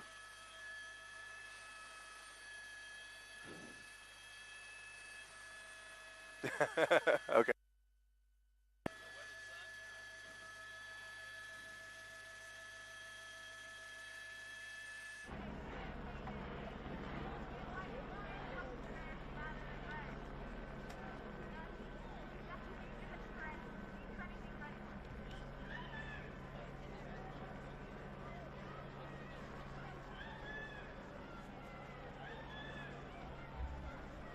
By those from outside the student community, but certainly a lot of young people, a lot of them very impassioned.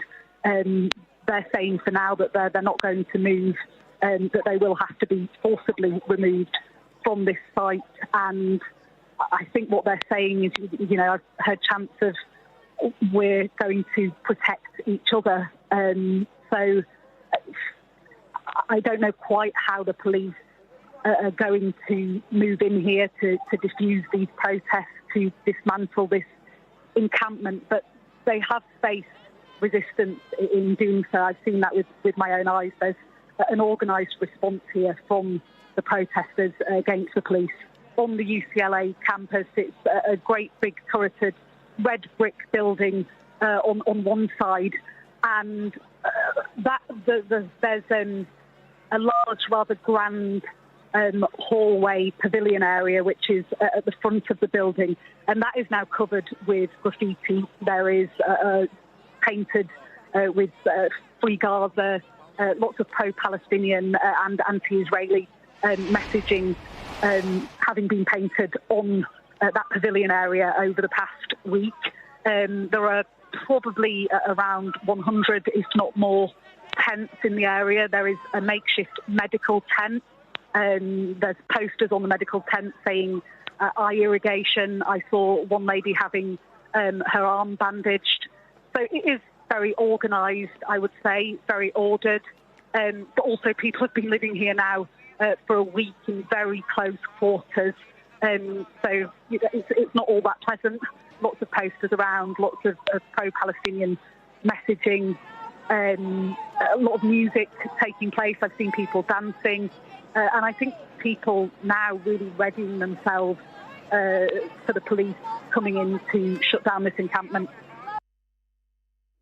That was Martha Kellner describing the situation around half an hour or so ago. Martha joins us live. Martha. Hi there. Yeah, I'm inside the pro-Palestinian encampment here on the UCLA campus. You do get the sense that this is the final stand of these protesters. At the other side of this line of protesters, you can see some chemical substances being dispensed there. I'm not sure whether that's from the protesters or from the police, but there is a line maybe 4 or 5 police officers deep. I'd estimate at least dozens, if not 100 or more police officers preparing to storm this encampment. They're letting off flashbang devices at regular intervals here. Those are devices that are an attempt to distract the protesters. But so far, this front line of protesters are holding resolute. The people on the front line calling for reinforcements, asking for helmets, for shields, to try and repel the police officers who are trying to break into this encampment, trying to bring this standoff to a close after 2 days now. Martha, we could see from the aerial shots that we were bringing our viewers on Sky News that the physical encampment was being dismantled slowly. I think you can see at the back of the picture that your camera is providing us some of those pallets being taken away and having been piled up behind. The physical encampment being slowly taken down. Any sense that people are being taken away? We've seen at least a couple of arrests being made, so I imagine that's being replicated around the perimeter of this encampment. But at least a couple of arrests have been made by California Highway Patrol, their equivalent of the state police. They've been carrying these white cable ties which are used to make these arrests. So at least a couple of arrests of protesters made. But yes, certainly the physical structure of this encampment is being dismantled, as you can see in our pictures. Police have been taking away wooden pallets which the protesters were using to create a perimeter around the encampment. They've taken away metal sheets as well. But this is just one side of this encampment. The other side, the police haven't managed to breach yet. So this could continue, this standoff, for an hour or so more yet. You can just hear there the flashbang device being let off. Quite a lot of that happening over the past sort of half an hour or so, probably. And you can see those officers' helmets that are in that far corner. When we were zooming in on that image of those officers, you could see that their helmets kind of powdered white as a result of the sprays that are being fired in their directions. What is the sense of the atmosphere there, Martha? Is it nervousness, defiance, anger? Describe the feeling of emotion. I think defiance and anger probably sums it up quite well. You can just see another couple of those flashbang devices going off in the distance. But yes, I think what I've been saying throughout the day is that these protests are clearly at their core pro-Palestinian, at their core about the war in Gaza, but they seem to have mushroomed into anti-police protests too. You can hear in the background protesters here chanting, "We're not scared," at the police. There's certainly no love lost between the protesters and the police here. You can just see a few more of those flashbang devices coming in. My cameraman just showing you now some of the protesters who are gathered on the outside of Royce Hall, which is the building that's been laid siege to over the past week. You can see in the distance as well some of those police officers retreating from that front line, presumably preparing for replacements to come in. And these repeated explosion-type noises we're hearing, Martha, led to believe that these are flashbangs. And we heard reports of those being used about an hour or so ago. No sense that it is anything more than that? Sorry, you'll just have to repeat that question. You can imagine it's quite difficult to hear you here. Very much so, and we appreciate you and your crew, Martha. Just saying that we hear those kind of explosion-type noises in the background. Talk of, like you said, flashbangs being used not only now but also over the past hour or so. Your sense is that that's all it is flashbangs. We had seen some officers carrying what looked like rifles to fire non-lethal rubber bullets as well. Yeah, I think the police will want to clearly minimise any injuries sustained by the protesters here. This is obviously not a PR exercise, but that would not be a good look if they came in with extreme levels of force. So I've seen them carrying non-lethal weapons, rubber bullet, rubber pellet guns, certainly. And yes, they seem to be using these flashbang devices an awful lot. These flashbang devices, almost like incredibly loud fireworks, which are designed to both distract the protesters and distress them. I think the hope is that they'll be able to persuade some of these protesters to stand down before they have to use physical force to break up this encampment. You're watching Sky News. We're bringing you live breaking developments from the UCLA campus in Los Angeles. It's 3:44 there in the morning. In the last 3/4 of an hour or so, we have seen officers from the LAPD and associated law enforcement agencies begin to slowly take down this encampment. Martha, whose voice you heard just there previously, describing earlier how there's around 200 or so pro-Palestinian protesters, and as she's just told us there, some protesters who potentially are there for other reasons, who have taken a stance in this encampment. We've heard descriptions of how well organised and defended it's been. But in the last 45 minutes to 30 minutes, we've seen a real uptick in response from the authorities as they've started to physically drag away wooden pallets, fences, tents. We can see potentially here, Martha, people trying to reinforce the outskirts of the encampment. Yeah, it seems to be the leaders of these protests are at the front of these masses of people. They're on the front line and they're calling repeatedly for reinforcements. That's the word that they're using. They're shouting repeatedly, reinforcements. They're shouting for shields, which I think makeshift shields are being brought in. They're also shouting for anyone wearing helmets to go to the front of this melee to try and stem the advance of the Californian Highway Patrol.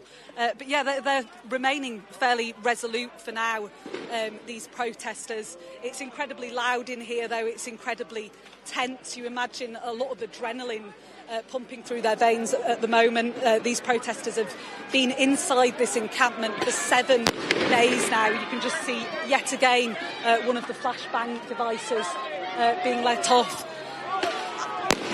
There we go again. The police now pushing very hard against this group of protesters. It feels like it might be only a matter of time before they manage to push them back. And just worth reminding viewers that there are flashing images throughout the course of this broadcast. We're bringing it to you live as it happens. And you say there, Martha, your cameraman, just repositioning as these lines, as you say, seem to be being pushed back by officers. Yeah, I think you can tell by the slightly jolty camera movement what an atmosphere it is here at the moment. We're being jostled from side to side by these pro-Palestinian protesters at the moment, waving the flag in defiance here against the police officers as they let off these flashbang devices.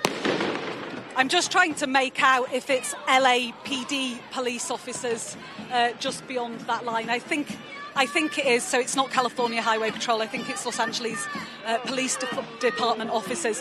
It's also worth noting that this encampment has thinned out significantly over the past couple of hours since the police first breached the outer perimeter of this encampment. Some people have left of their own accord.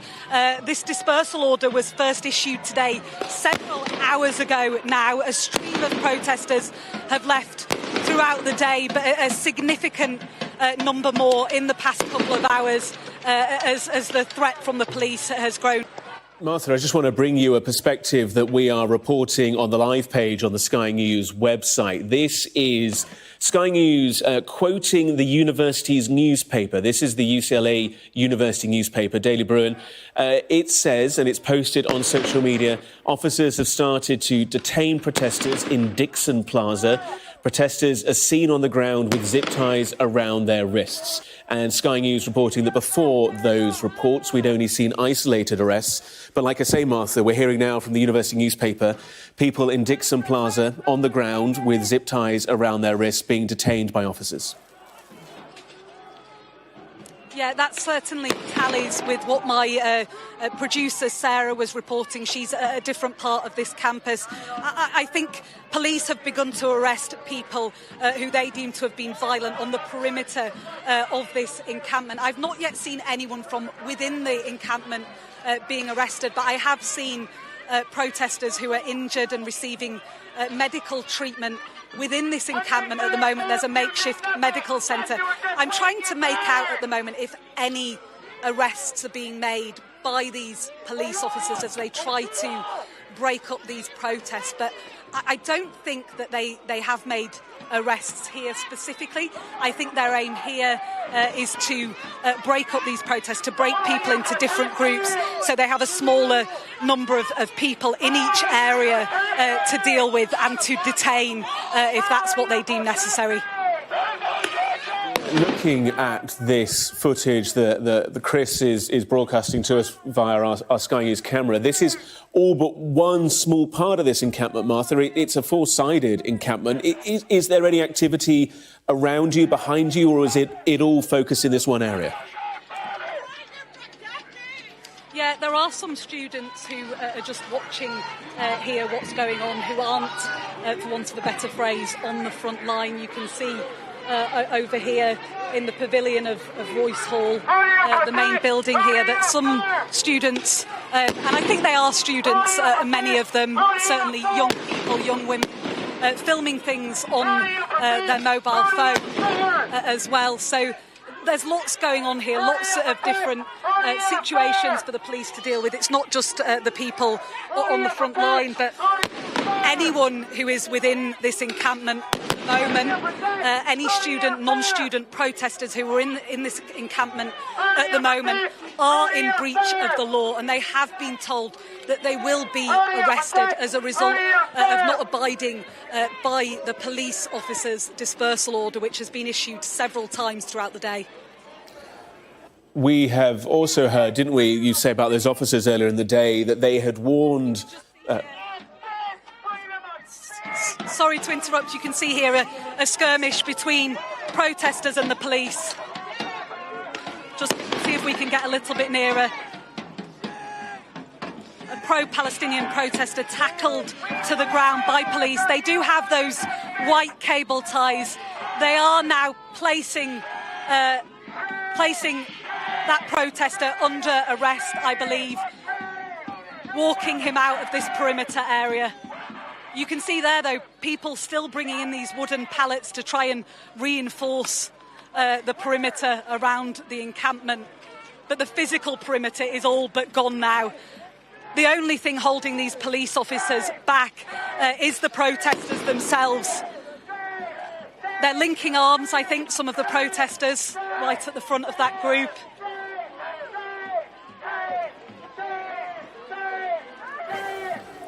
We can hear the chants, Martha. We can see protesters who are using torches, flashing them in the direction of the officers who are in front of them, trying, one would assume, to dazzle, disorientate and distract those officers. We've just seen, whilst we were seeing that scuffle, what looked like a homemade shield being carried past. There was white tape or strapping on the back of that board. Your camera now showing us more boarding, what looks like a university sign or something being pushed towards those front lines.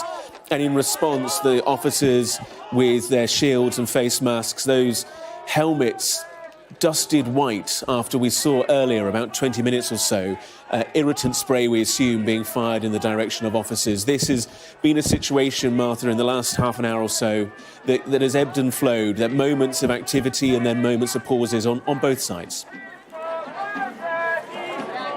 Yeah, and I think there's a lot of anger from the protesters towards the police, whether that's a reflection of what happened yesterday evening when there were violent skirmishes between pro-Palestinian and pro-Israeli protesters.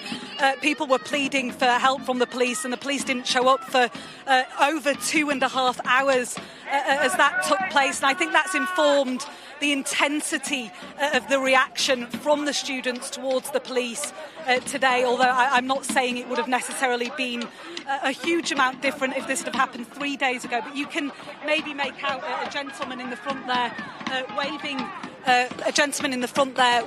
a strobe light towards the police. We've seen that throughout the day, trying to dazzle them, as you said, trying to distract them, trying to really antagonise them to get in their face. The police letting off more of those flashbangs in response. It's 3:54 in the morning in Los Angeles. Martha Kauner on scene for us at the UCLA campus in Los Angeles as we see this encampment that has been established for the last week or so being taken down by officers. We'd been expecting this to happen. There'd been a delay, as Martha was saying, in the response. In fact, the delay brought about condemnation from the California governor, Gavin Newsom, and demonstrators rebuilt that encampment Wednesday afternoon while the state and campus police watched on. Worth noting that UCLA has its own police force, although it has requested support and backup from other forces too. Martha is amongst the action for us. My colleague Jane Secker will be with us shortly. We'll be taking you throughout the course of the afternoon from midday today. But let's stick with Martha, who is showing us these scenes. Just describe for people who are maybe joining us exactly what's happened over the last hour or so. Yeah, this is remarkable, really, to see on a US university campus. But here we have dozens, perhaps 100 pro-Palestinian protesters. I think mainly students, although certainly some from outside the student community, facing off with California Highway Patrol officers. I've just been able to make out the badge on their uniform. So they are the equivalent of California state troopers. They are facing off with protesters. The police have managed to break down the physical perimeter around this encampment. This encampment for the past couple of days has been surrounded by reinforced wooden fences, by metal fences as well, tied together with string. That has now been brought down by these police officers. I've seen them make at least one arrest, just those officers in front of me. I know that there have been other arrests around the perimeter of this encampment as well, but it still remains an evolving situation here. I'm waiting to see how exactly the police will dismantle the tents in this encampment, will diffuse these protests. Presumably, the aim is to avoid using excessive force, but I have seen young men and women jostled to the ground. I myself was pushed into some wooden pallets by a police officer earlier. They have warned that anyone who remains in this encampment in defiance of the dispersal order risks serious injury. I think we can just see them again going in to tackle someone to the ground. A lot of these protesters have linked arms. That's why you see them moving together in unison. They're linking arms to try and repel the California Highway Patrol officers.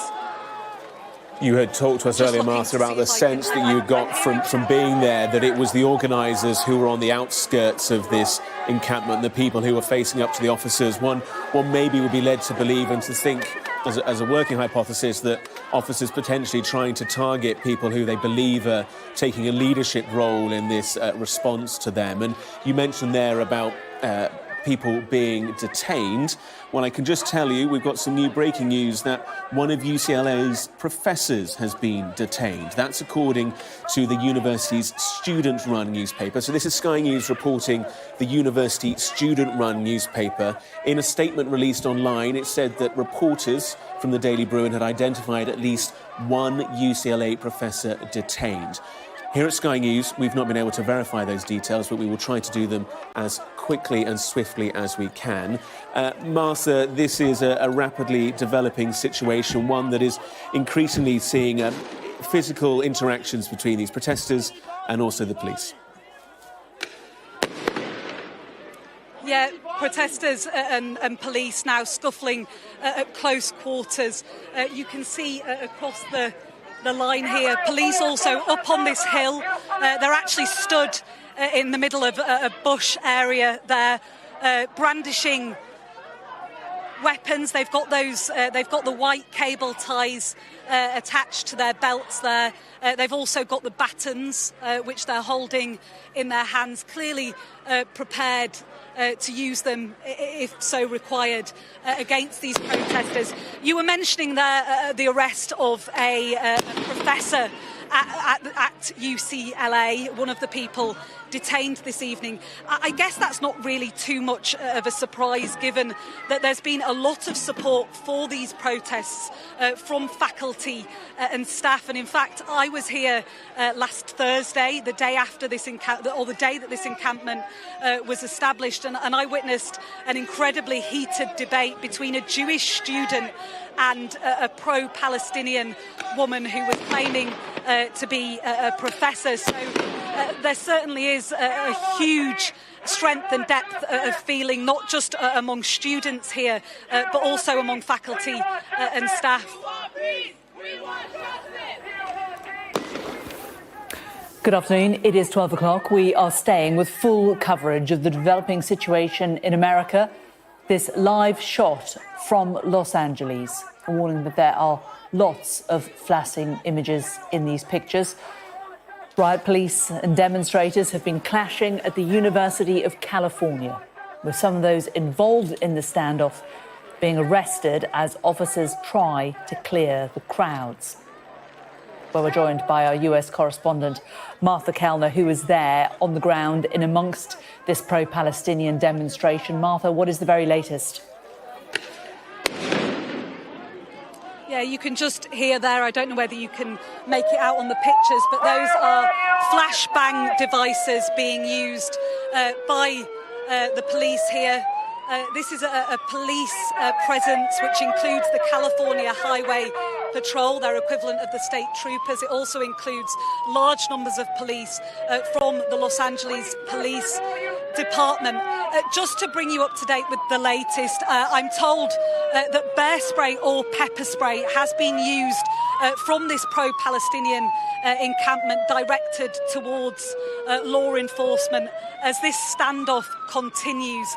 The numbers of people inside this encampment have thinned out significantly over the past couple of hours. Some have heeded the police warnings to disperse or face arrest, but some have also been arrested. We've seen at least 2 arrests taking place just here in this small area of this encampment where we are at the moment.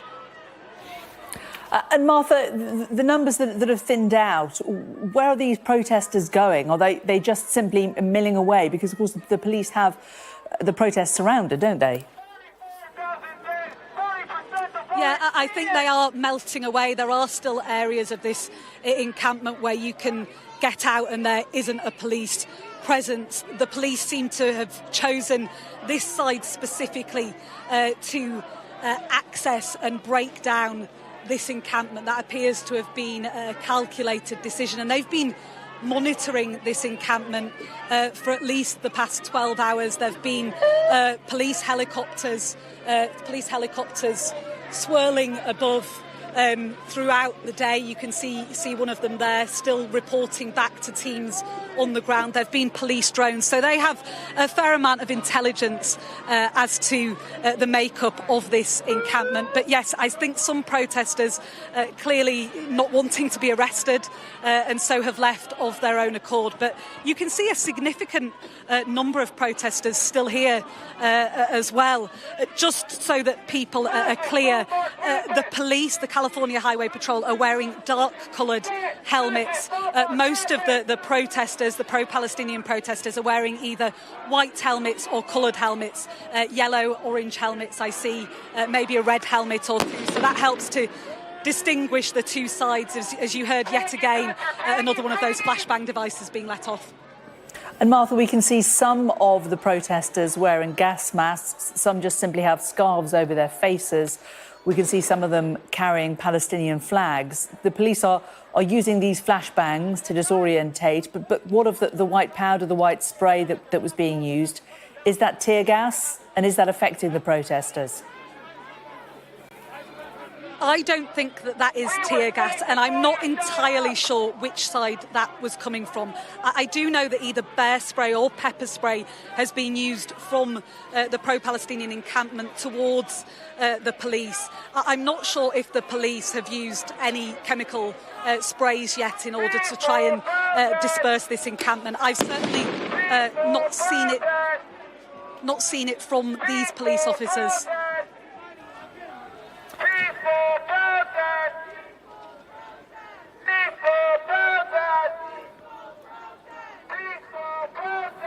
And Martha, we're just listening to the cries there coming from the crowd, the repeated cry of a peaceful protest, peaceful protest. The police have been shouting too. They are calling for them to disperse still. Yeah, have been a number of announcements over the megaphone from within this encampment throughout the day. The latest was police officers saying you must disperse or you risk serious injury and arrest if you remain. But yes, you can hear protesters here shouting peaceful protest, peaceful protest. Other chants that I've heard include free Palestine. Palestine will be free. You can hear at the moment, but I think there is a question to be asked about the size and strength of this police response. But I'm sure they would say that they offered students plenty of opportunities to leave this encampment peacefully, and those that have remained have done so in the full knowledge that they face arrest. But in terms of the interaction we are seeing between the police and the protesters at the very front of this protest, when it does come to the point that they are being removed, it does seem, I suppose, to be relatively peaceful. They are simply being arrested and moved away. Yeah, they certainly are making arrests. They're carrying the white cable ties. I was at the University of Southern California campus a week ago now. I believe it's a campus around 10 miles from here. I saw police being forceful, pushing young men and women to the ground as they made almost 100 arrests there over the course of the past 2 weeks. In campuses from the east to the north, south and west of this country, more than 1,000 arrests have been made, and many of those, or at least a proportion of those, used force. So I'm just going to point you over here. There are a number of protesters running away here.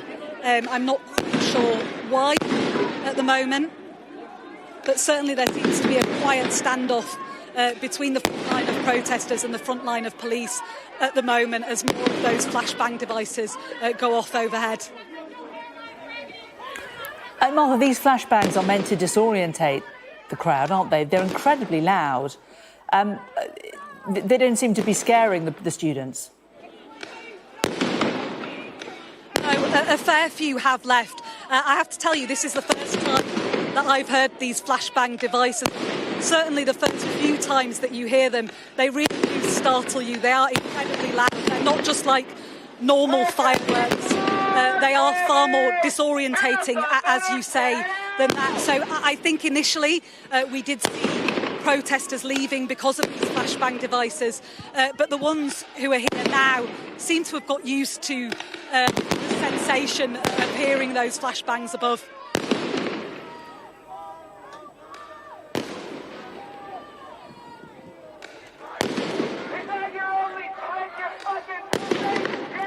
There's a lot of bad language here directed from the protesters towards the police as well. I think we just caught the tail end of that, just really trying to get a sense of the sound and the volume of these explosions down there. Yeah, apologies. As you can imagine, the signal's not great here, the connection's not great, so apologies if I break up. But I was just saying there's a fair amount of bad language being directed from the protesters towards the police. But yes, the flashbang devices, incredibly loud. First time I have heard them, and they're not like fireworks. They are much louder, much more violent than that, and certainly it has driven a fair number of protesters away. But the ones who are remaining here now are almost unmoved by those flashbang devices. So it will be interesting to see now how police choose to diffuse this situation, choose to remove the remaining protesters and dismantle this encampment, which has been on this site for a week now. I'm not quite sure what they're going to do next, because at the moment there appears to be a quiet standoff between the police and the protesters. Shouts from the protesters here of hold the line. They're still asking for physical reinforcements. They're still asking for more wooden pallets. They're asking for more helmets at the front. You can see just here one young woman using an umbrella to try and shield herself, I guess, from possible projectiles coming in from either side. Martha, we've also seen some of the protesters with torches they appear to be trying to sort of equally disorientate the police on the other side by flashing their lights at them. Yeah, we've seen that throughout the day, protesters using these strobe lights to shine them in the direction of the police, trying to distract them, to disorientate them, trying to blind them temporarily, of course.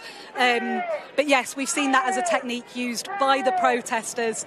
The police seem fairly unbothered by that strobe lighting, by that flashlighting. But yes, still using those strobing techniques. And in terms of those on the ground, have there been many injuries, or have they managed to retain this protest and this really close level of proximity with the police and security forces without students really being injured? I've seen a couple of people being taken away looking like they may have been injured, but certainly not the same level of violence and injuries we saw unfolding here yesterday evening. Just to bring people up to date on what happened there were violent skirmishes between pro-Palestinian and pro-Israeli protesters, counter-protesters, throughout the evening yesterday, into the early hours of yesterday morning, and very violent skirmishes, lots of very significant injuries, people certainly looking very bloodied and bruised as a result of that. I've not seen anything of that nature today, but that doesn't mean to say it hasn't happened in areas where we haven't been. And Martha, you've talked about this pepper spray, this bear spray. There'll be many people watching here in the UK who won't know what that is. Just explain a little bit more. Yeah, so bear spray is kind of self-explanatory. It's a spray that is used to repel brown black bears in the wilderness. They're obviously fairly common in California. But if you spray bear spray, and I've done this accidentally myself once, and if you spray it and it hits you in the face, it's got an almost choking effect. It's obviously temporary, it doesn't go away. But if it hits you in the eyes, it is incredibly stingy and it gets right down into your throat and your chest. So it's not something that you want to inhale at all. And it was something that was being used extensively yesterday in the pepper spray as well, which of course you saw yourself firsthand yesterday. Yeah, we were forced to be wearing our gas masks most of the day yesterday because of the pepper spray that was being used. I believe from within the pro-Palestinian encampment. It is obviously a temporary inconvenience, but it is painful when it happens. You know, it means that you can't catch your breath. That you can't see properly. So that's why you see a lot of these students and non-student protesters. They're wearing some of them goggles. Some of them look like science goggles. I've seen people wearing swimming goggles. Some of them do have the proper respirator masks, but others have more flimsy masks, sort of masks that you commonly saw during the pandemic, but doing whatever they can to try and ensure that they can remain on the front line here, facing off with police for as long as possible. And Martha, in terms of this protest has lasted a week now. It looks like the police are sort of very slowly trying to disperse it bit by bit. What is to stop the protesters simply coming back and regrouping and doing it all again tomorrow? Yeah, I guess there's not that much to stop them coming back, other than the warning now that this will be considered an illegal encampment. What's been interesting about UCLA is the way that they have dealt with this encampment, because for the first 6 days that it was in existence, they took a very relaxed approach to the encampment. The administrators said that as long as the protests remained peaceful, that they would allow students to exercise what they called the freedom of free speech. Well, they seem to have changed tact quite dramatically yesterday. The university suddenly deciding that this campus, that this encampment, apologies, that's just another flashbang going overhead, deciding that this encampment was unlawful and calling in the Los Angeles Police Department for help in bringing this to a close. It's 12:15. You're watching Sky News. If you're just joining us, we're bringing you live and continuing coverage of the situation down in the ground in Los Angeles, where police have begun removing barricades at a pro-Palestinian demonstrators' encampment. This is on the campus of the University of California in Los Angeles, UCLA, and it comes after officers have spent hours on loudspeakers trying to get the students to disperse, threatening to arrest people if they didn't disperse. And as you can see, hundreds of people have gathered on the campus in support. A lot of those are where we are, where these footage is coming from, inside the barricaded tent encampment. Hundreds of others also out of it. And these protests and this police action is coming a night after the UCLA administration and police waited hours to stop the counter-protesters' attack yesterday, which did turn violent. And Martha, it's 4:15 in the morning there. These protesters have been there for a week. They all must be pretty exhausted. How determined would you say they are to continue and stand up to the police who are trying to disperse them?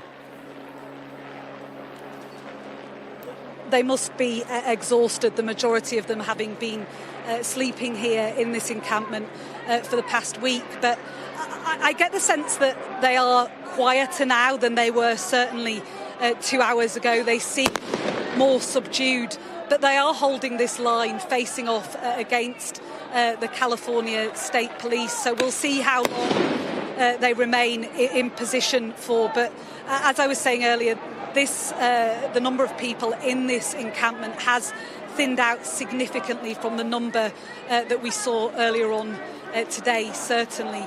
And you imagine the resolve is being tested as we enter into, the 9th, 10th hour of this standoff today. Martha, thanks very much for now. Let's just remind you of some of the images that we've seen over the last few minutes. We've seen quite a lot of images of people being arrested. Here you can see the police removing the demonstrators' encampment, trying to take down these gazebos, these pallets that have been used as barricades. People also using umbrellas and using metal barriers to try to keep themselves in. You can see the cable ties there that the police are using to arrest the protesters. Some protesters we've seen just walking away, others are being moved away by the police forcibly. Let's talk now to John Zogby, who is a US political commentator who's been watching the same scenes that we have live from New York. John, good to talk to you today. Of course, what's happening here has happened after similar scenes of protest at Columbia University and Manhattan in New York, where you are. We've seen other protests on more than 50 campuses across the US. It's the middle of the night, of course, in America, but how closely are these images being watched? Well, this is on two layers. The first layer is that this is an age cohort that is global. This is an age cohort that has friends and the world in the palm of its hands. They have grown to learn and grown up with an eclectic group of people worldwide, people of all colors. These groups themselves in the United States are people of all colors. They're not all white kids anymore. And so they feel very strongly about the Israeli invasion of Gaza and the suppression of Gaza and the horrible visuals that they see. But now this has become a free speech issue. And so that's the next layer. And whether or not they have a right to assemble peacefully, to assemble on a college campus that's supposed to promote free speech. Remember, there has been a movement, BDS, to boycott and divest from Israel college campuses and state governments and so on. And they're protesting that. They want Columbia, UCLA, and the other universities to no longer invest in the Israeli war machine. But now it's solidarity. Students are joining, aware of all of these issues I've just laid out, but now joining in support of the right of their fellow students to actually protest. And this kind of confrontation was inevitable. Unlike the mayor of New York, who said these are mainly outside agitators, well, there are left-wing and progressive groups amidst all of this, but the mindset of these young college and graduate students and professors, has been clear. They are global citizens. It's about balance, isn't it? It's about, for the universities, balancing these students' right to free speech and some others on the campus who would see what they're saying as being inflammatory. And some have said even some of the chants of being anti-Semitic. How do the universities balance that? That's a very difficult situation, and thus far they're not doing it well. But as they should have learned back in 1968, when we had similar kinds of protests and confrontations on college campuses, you've got to bring representatives of the students and the faculty inside the halls to meet. It's a legitimate voice because it's a large voice. Polls are with these students right now. There is a revulsion against the war against the Palestinians in Gaza. And so the university has to make a decision. Do they stick with their investments, stick with their donors exclusively, or do they once and for all listen to these students and not just automatically throw out terms like terrorists and criminals and outside agitators? A whole lot more can come, I think, from conversations and not confrontations. Mm. And you say the polls are with the students. It has a wider bearing, doesn't it, on what's happening in November and the upcoming presidential election? What impact is this having on first of all, on Joe Biden? Well, it's not making Joe Biden look good. His early and strong and unwavering support for Israel in all of this has lost him an immense amount of support among the very groups that he needs to win. Let's not look at the national picture. Let's look at just young Black people, young Hispanic and Asian people, young students, college educated. Just look at those groups. They were an essential ingredient in the two Obama victories, and in fact in the Joe Biden victory over Trump in 2020.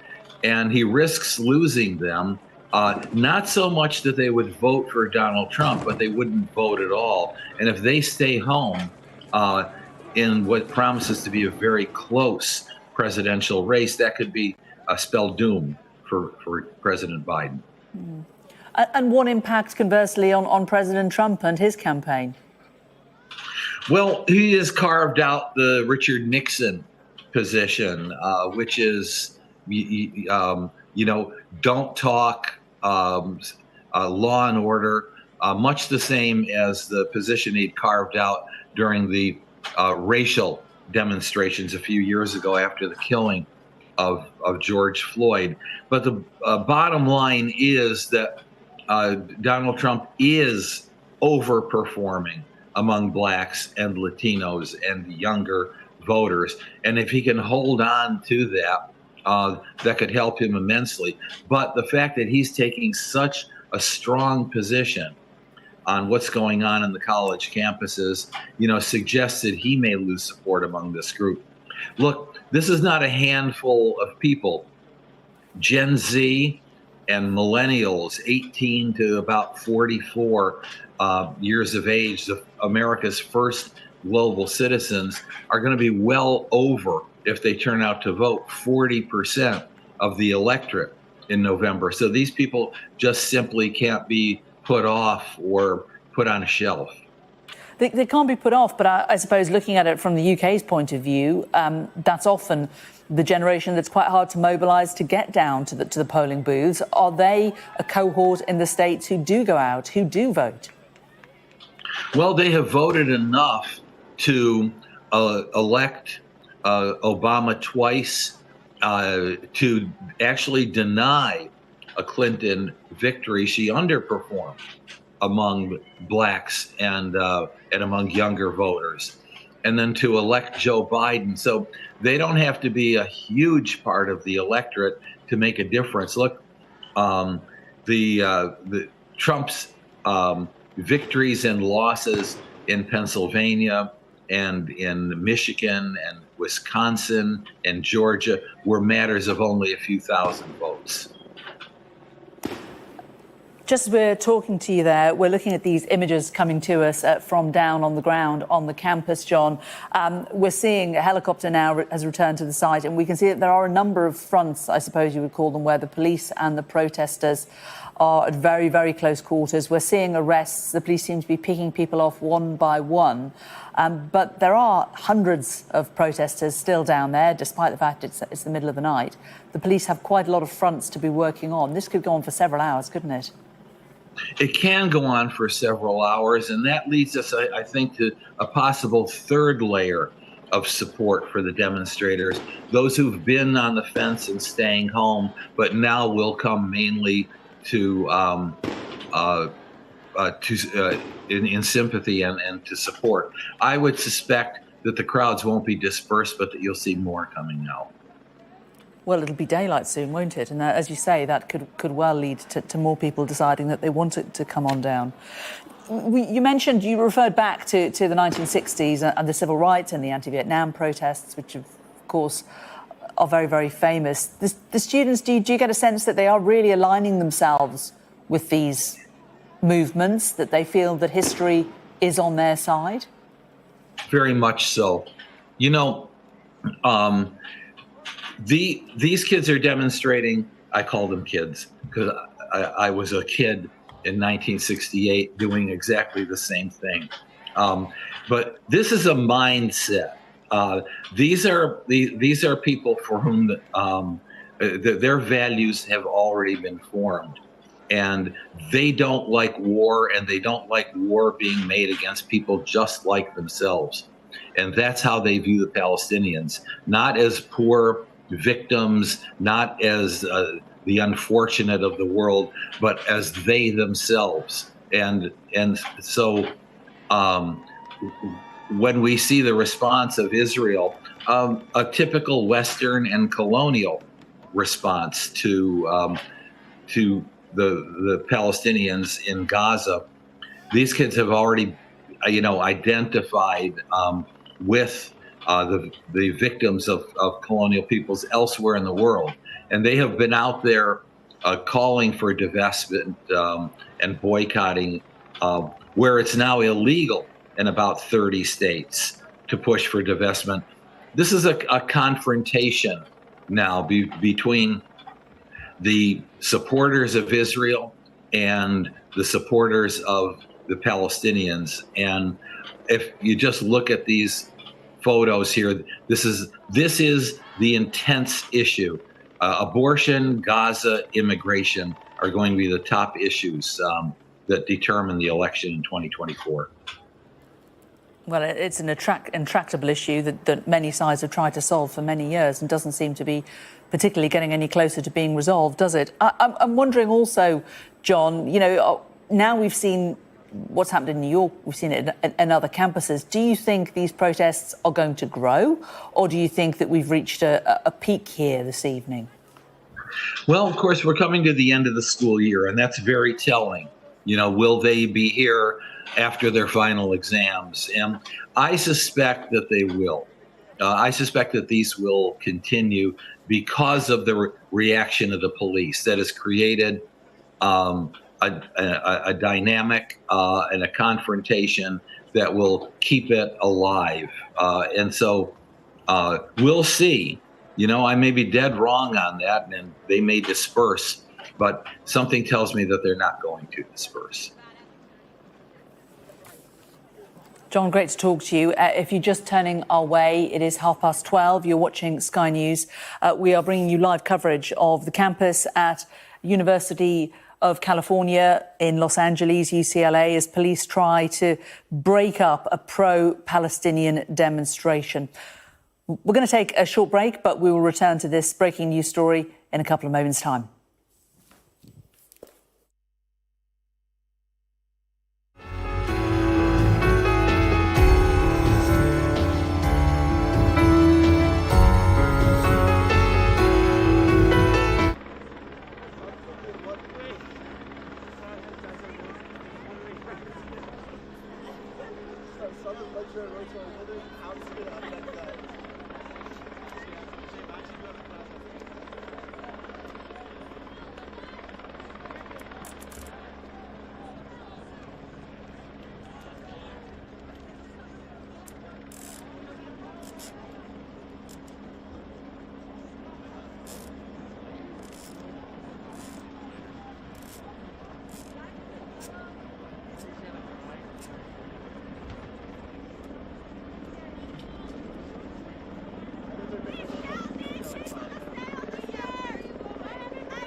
encampment here on the UCLA campus, you do get the sense that this is the final stand of these protesters. At the other side of this line of protesters, you can see some chemical substances being dispensed there. I'm not sure whether that's from the protesters or from the police, but there is a line maybe 4 or 5 police officers deep. I'd estimate at least dozens, if not 100 or more police officers preparing to storm this encampment. They're letting off flashbang devices at regular intervals here. Those are devices that are an attempt to distract the protesters. But so far, this front line of protesters are holding resolute. The people on the front line calling for reinforcements, asking for helmets, for shields, to try and repel the police officers who are trying to break into this encampment, trying to bring this standoff to a close after 2 days now. We've seen at least a couple of arrests being made, so I imagine that's being replicated around the perimeter of this encampment, but at least a couple of arrests have been made by California Highway Patrol, their equivalent of the state police. They've been carrying these white cable ties which are used to make these arrests, so at least a couple of arrests of protesters made. But yes, certainly the physical structure of this encampment is being dismantled, as you can see in our pictures. Police have been taking away wooden pallets which the protesters were using to create a perimeter around the encampment. They've taken away metal sheets as well, but this is just one side of this encampment. The other side, the police haven't managed to breach yet, so this could continue, this standoff, for an hour or so more yet. You can just hear there the flashbang device being let off. Quite a lot of that happening over the past sort of half an hour or so, probably. These protests are clearly at their core pro-Palestinian, at their core about the war in Gaza, but they seem to have mushroomed into anti-police protests too. You can hear in the background protesters here chanting, "We're not scared," at the police. There's certainly no love lost between the protesters and the police here. You can just see a few more of those flashbang devices coming in. My cameraman just showing you now some of the protesters who are gathered on the outside of Royce Hall, which is the building that's been laid siege to over the past week. You can see in the distance as well some of those police officers retreating from that front line, presumably preparing for replacements to come in. I think the police will want to clearly minimise any injuries sustained by the protesters here.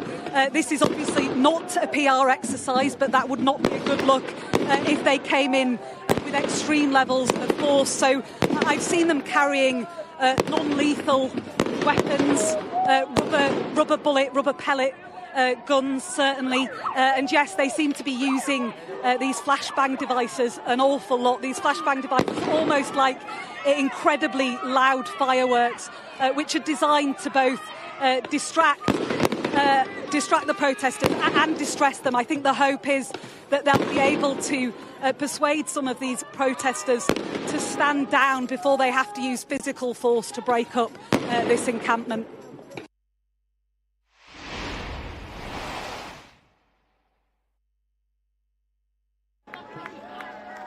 That was Martha live for us a short while ago. This is the actual live shot right now. You can see protesters standing up at a height with a megaphone. Let's just try and listen in.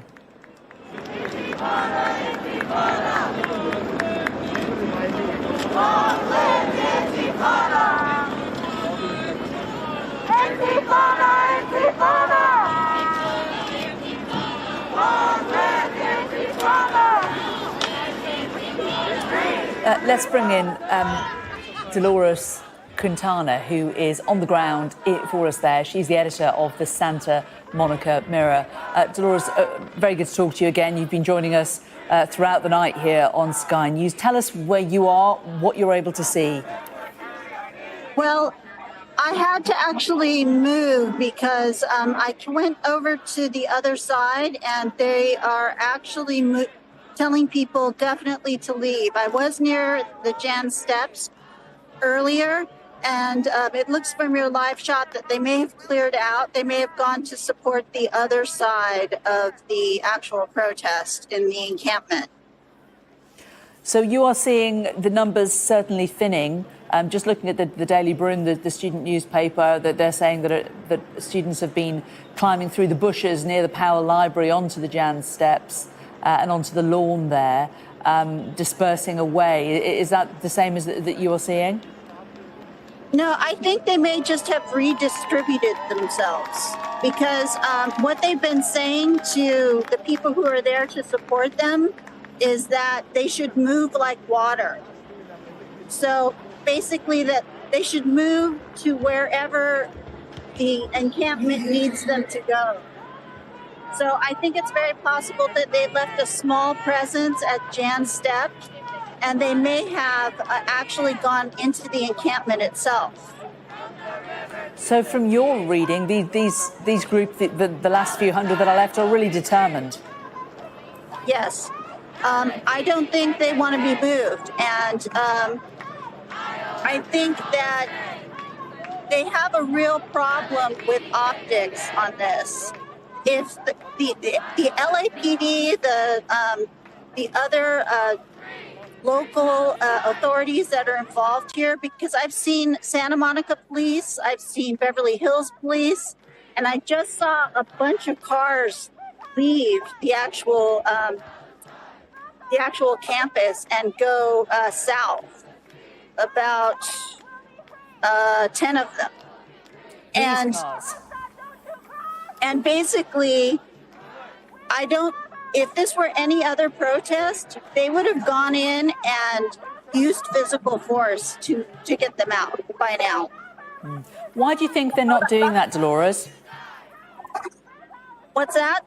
Why do you think they're not doing that, the police? Oh, I can tell you why. Last night was very violent, and it caused a lot of outrage, I think, even in the local communities. Because there were people posting pictures, like myself, of, the injuries that I had. And,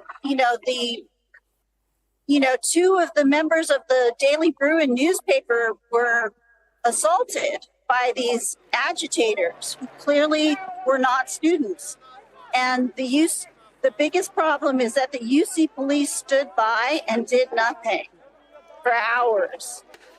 And even when the LAPD arrived, it took them a while to actually get those agitators who were beating people up and attacking the encampment away from them. So I think there's a lot of outrage in the local community. I think there's a lot of outrage online. And the LAPD knows that if they go in and they do, and I know how this is going to sound, but if they use their usual tactics, it's going to look very bad. They're going to look like the people who were hurting people at the encampment yesterday. And in terms of the local community, I mean, these are obviously, the majority of these people here are students. We spoke to one pollster a short while ago who was talking about that these are Generation Z, they are an age cohort. But would you say that in terms of the local Californian community, that they would very much be siding with these protesters, or are they concerned that this is creating antagonism in the heart of their community? I think that if you had asked me 2 days ago, I would have said that there was definitely a contingent of people who are sympathetic. Usually the younger people, I'd say probably Generation A, Generation Z, millennials were probably very, very sympathetic, but like Generation X and as they call it, the boomer generation, were probably not. As we talk to you, Dolores, we're just looking at images of the main campus building, Royce Hall, I think it's called, and students look to be running through the main archway area of that. That is the area which has the steps at the bottom of it. How significant has this building been to the protest? Well, the actual encampment is between Royce Hall and Powell Library, I believe. And Royce Hall is just a very well-known building in Westwood and in and among UCLA students. We're seeing, this is the building, I don't know if you're able to help us with identifying it, but it's the building, red brick building with the big 3 large arches at the top of the steps. Yeah, I believe that's Royce. So what's happening there, if you can't see it, Dolores, is that the police and authorities have moved in there. They're dismantling, they're taking down the banner, they're taking down the tents that are inside there. So they are now in that building and have moved the protesters away. Well, that's the thing, is the main part of the encampment is not in Royce. It's in the quad, basically the grassy area in front of Royce and between Royce and Powell. So even though they're removing tents and signs from that area, they really haven't hit the main part of the camp, I believe. OK. Dolores, these helicopter shots that we've got are coming to us from ABC 7 Los Angeles. They've got a journalist up there in the helicopter. Let's have a listen in. Surrounded, and you do see all the graffiti on Royce Hall, the vandalism there. This is something they did have to move in and stop. They couldn't allow this to continue. And so now it looks like LAPD officers do have Royce Hall. That's a major thing for them because now no one can run into that hallway and try and get away. And I think it's just a matter of time. Once they have the crowd, the encampment, completely surrounded with officers, that's when I think they're going to move in one by one and try and take these protesters into custody.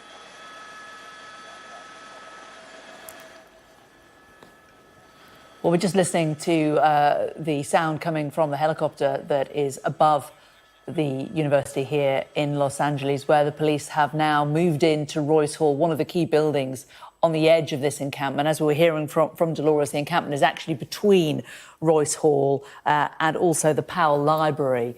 But Royce Hall has been a really significant point of this demonstration. You can see that there were tents inside it. There was, as that commentator was just saying, quite a lot of graffiti. Not sure if that's on the walls of the building or if it's on posters that they've put on the building. But you can see where the protesters were standing a short while ago from this footage has now been cleared by the police. And they seem to be moving along in lines and dismantling these protests one area at a time. Let's talk to Sean Beckner-Carmichael, who's a videographer who is on the ground and has been talking to us for the last few hours from down there. Sean, whereabouts are you and what are you able to see? What are you able to tell us? So I am situated in between a few different lines between protesters and police. Right now, I am sort of in a quiet place just to be able to observe some of the police movement, which is happening just to my right. To my left, I'm seeing about 24 demonstrators who are linking arms and shouting "shame on you" at the LAPD officers who are sort of in front of what used to be the entrance to the quad, but is now an area of law enforcement staging.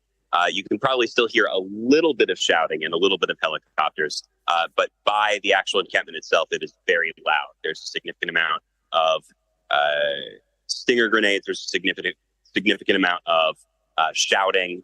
There's quite a bit of movement within the encampment, though from my angle, I couldn't really tell exactly what was going on. I've heard that there are some demonstrators clashing with the police in front of Royce Hall. The helicopter footage that you have live a few minutes ago seems to have confirmed that. And I have gotten a few texts from people in the encampment saying that the majority of encampment demonstrators have started to sort of move backwards and are falling back. Yeah, as we talk to you, Sean, we're looking at footage of the police dismantling the tents one by one. They seem to be going in quite slowly, seeing if there's anybody in there. And then when they've established that the tent is empty, just pulling it to one side, discarding it. and slowly moving in one by one. There are a lot of tents, there were gazebos, there were other structures that they'd built, these protesters. They've been there for a week. There's quite a lot of structure down there, isn't there? There is. It's been impossible for me to actually go in the encampment, but even from far away, you can see that there was a significant amount of sort of building. I saw at one point, right before Los Angeles Police Department moved in from one angle, I saw some people using power tools to erect pieces of sort of a large scale wall. Most of that wall seems to have been dismantled on one side. On the other side, you still see quite a few demonstrators on the steps, and the barricades are still up over there. However, it's pretty clear that this is the last gasp of this specific protest inside the encampment. What we're starting to see now is quite a few people moving throughout the encampment. I'm hearing a lot of encouragement to go to different locations for law enforcement has started to either block people from moving or has actually, in one case, started to move towards the protesters and force them to a different location. And is your sense that the protesters are going to stay together? You said you estimate it to be around 2,000 people. I mean, from our footage, we're not able to see those numbers. It certainly seems to us like it's mainly the authorities, mainly the police, and a few demonstrators. I'm wondering where you think they're gathered, because they're not in the hall anymore. They're not in this big encampment. Where are they now? Well, it is early in the morning. It's hard for me to give an exact number. I would say that 2,000 number probably would have been accurate a while ago. Now, I would say it's probably maybe 100 or 200, though it is very difficult from my vantage point to get a sense of how many people are here, because University of California, Los Angeles is a pretty large college campus. What do you think the universities learned from this? Do you think they're going to do anything different? They're going to handle this differently? Because, of course, the protesters could just come back tomorrow and try to do it again, couldn't they? They certainly could. It will be interesting to see if law enforcement restages themselves, continues to stage themselves. It'll also be interesting to see. I've seen people mention that people have gotten hurt. I've seen people who were injured during the clashes from law enforcement. I've seen people, screaming that this is a school. It's hard for me to imagine that this won't get quite a bit of criticism from people about police response, saying that it was perhaps too aggressive. I've also seen quite a few people, particularly those that are perhaps less inclined to agree with the pro-Palestinian protesters, say that law enforcement was, if anything, a little bit too weak on the demonstrators. So it's hard to say exactly what the lesson will be, but it's hard to imagine with tempers and tensions so high, with this amount of international news and this amount of people who are upset at just specifically the law enforcement response to the encampment, that there won't be a rethinking of how the college relates to law enforcement and how things like this encampment are handled if there is one in the future. Yeah, do you think it's possible that you may see higher levels of security on campus from now on? I think that's likely. There is a private security force that the university's hired. They have been quite clearly told that they need to stand down, that they're not to get into any physical interactions. That's the job of law enforcement.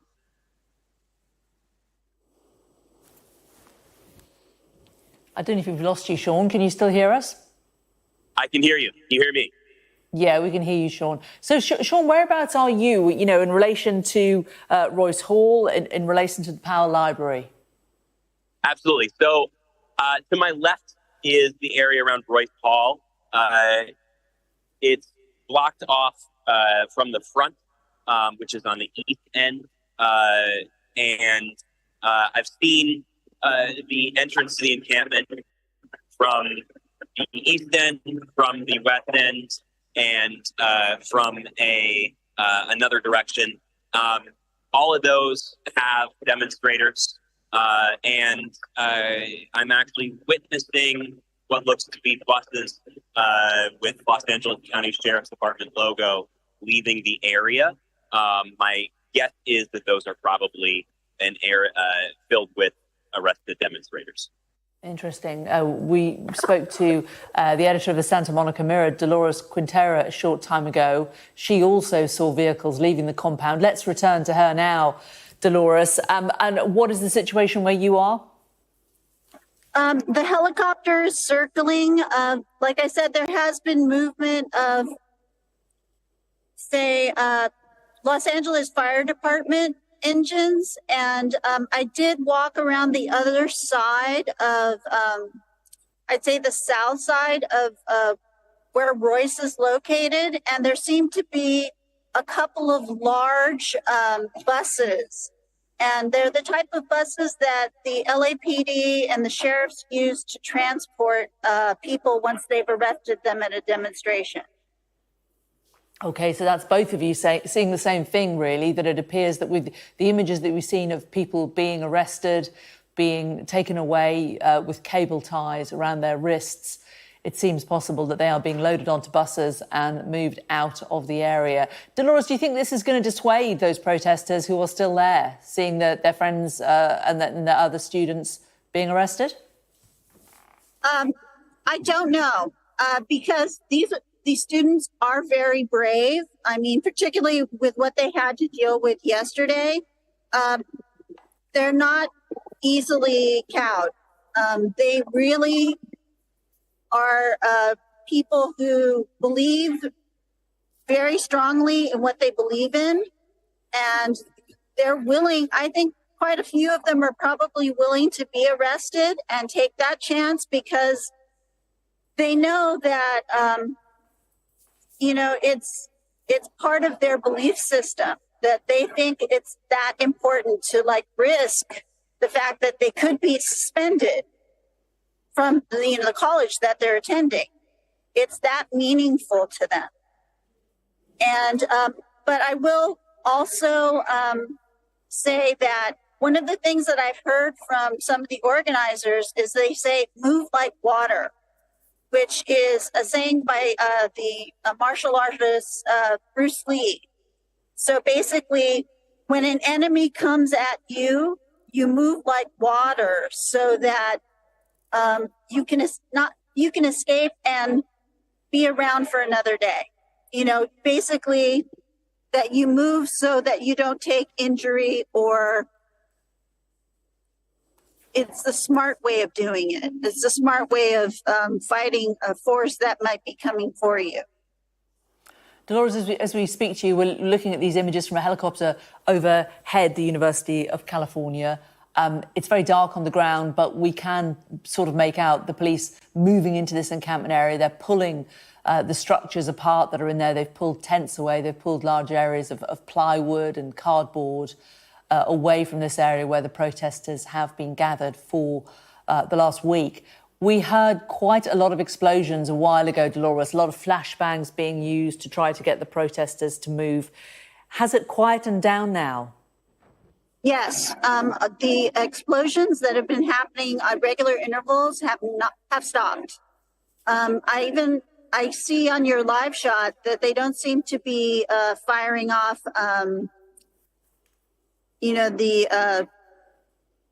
anything else. So I think. Oh, I just heard one. I think the students aren't going to resist violently. And I think the LAPD and the other agencies who are here, because there are people from the Beverly Hills Police Department. I saw cars for the Santa Monica Police Department. So there are multiple agencies here. I think that the police, by and large, have not been as aggressive as they normally would be. Dolores Quintera, the editor of the Santa Monica Mirror, appreciate you spending the time this evening to talk us through these images we're seeing. We're seeing the police there at the campus dismantling this encampment by these pro-Palestinian protesters who have been there for a week. The police have now moved in. They have used flashbangs. There was also, we think, some bear spray or pepper spray also dispersed earlier on. Not clear which side, though, police or protesters, through that. We're going to return to these pictures. We're going to take a short break on Sky News, but don't go anywhere. We'll be back at the top of the hour.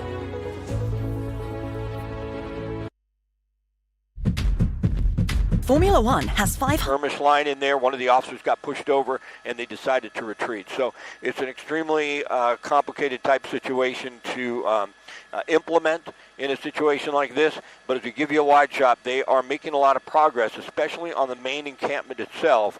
You could tell we don't see that many tents anymore, and we see officers slowly moving in and enclosing the protesters that are left in that encampment.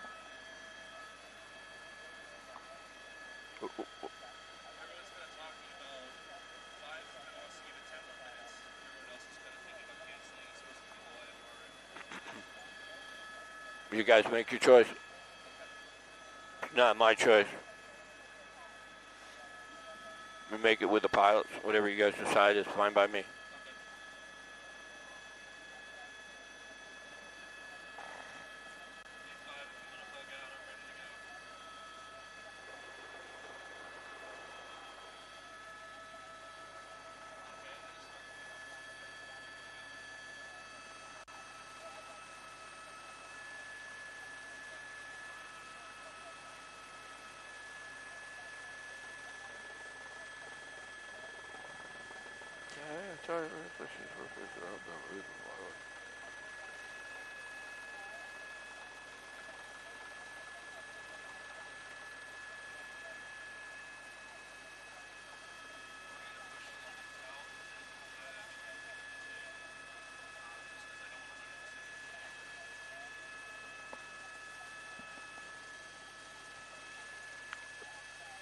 What have we decided? Everyone's leaving? Don't be the first to leave. Did everybody leave? Don't let... Keep an eye on them. Make sure they're not getting a shot, and we're not. That's the main thing. Are they hanging there? All right, we're no longer allowed to fly in here, you guys. We have to try and get out of here. The weather's too bad.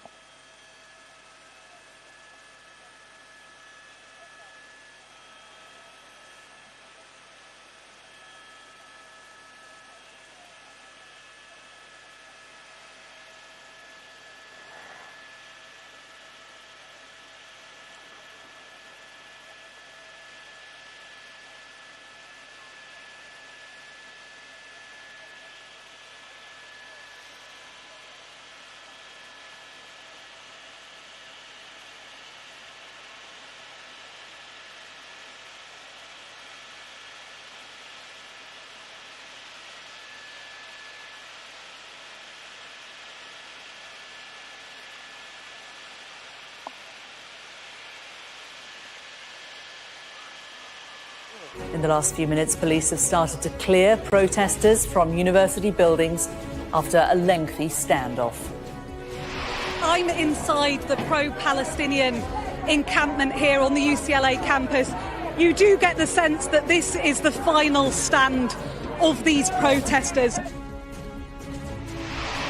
Also today, a man is remanded in custody, charged with murdering 14-year-old Daniel Anjorin with a sword in northeast London. Scotland's former Deputy First Minister John Swinney confirms he will run for SNP leader. And happy birthday for Princess Charlotte. Her parents release a new photo of the young royal as she turns 9.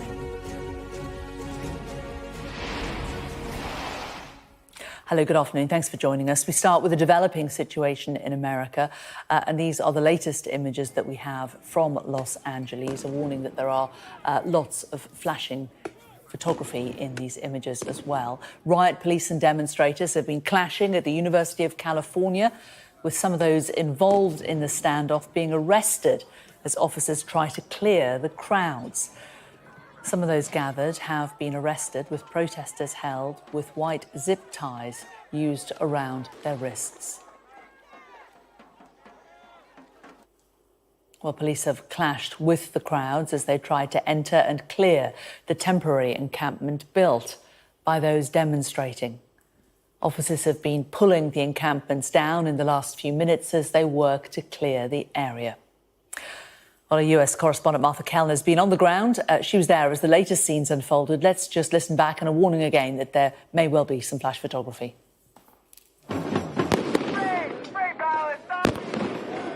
Yeah, I'm inside the pro-Palestinian encampment here on the UCLA campus. You do get the sense that this is the final stand of these protesters. At the other side of this line of protesters, you can see some chemical substances being dispensed there. I'm not sure whether that's from the protesters or from the police, but there is a line maybe 4 or 5 police officers deep. I'd estimate at least dozens, if not 100 or more police officers preparing to storm this encampment.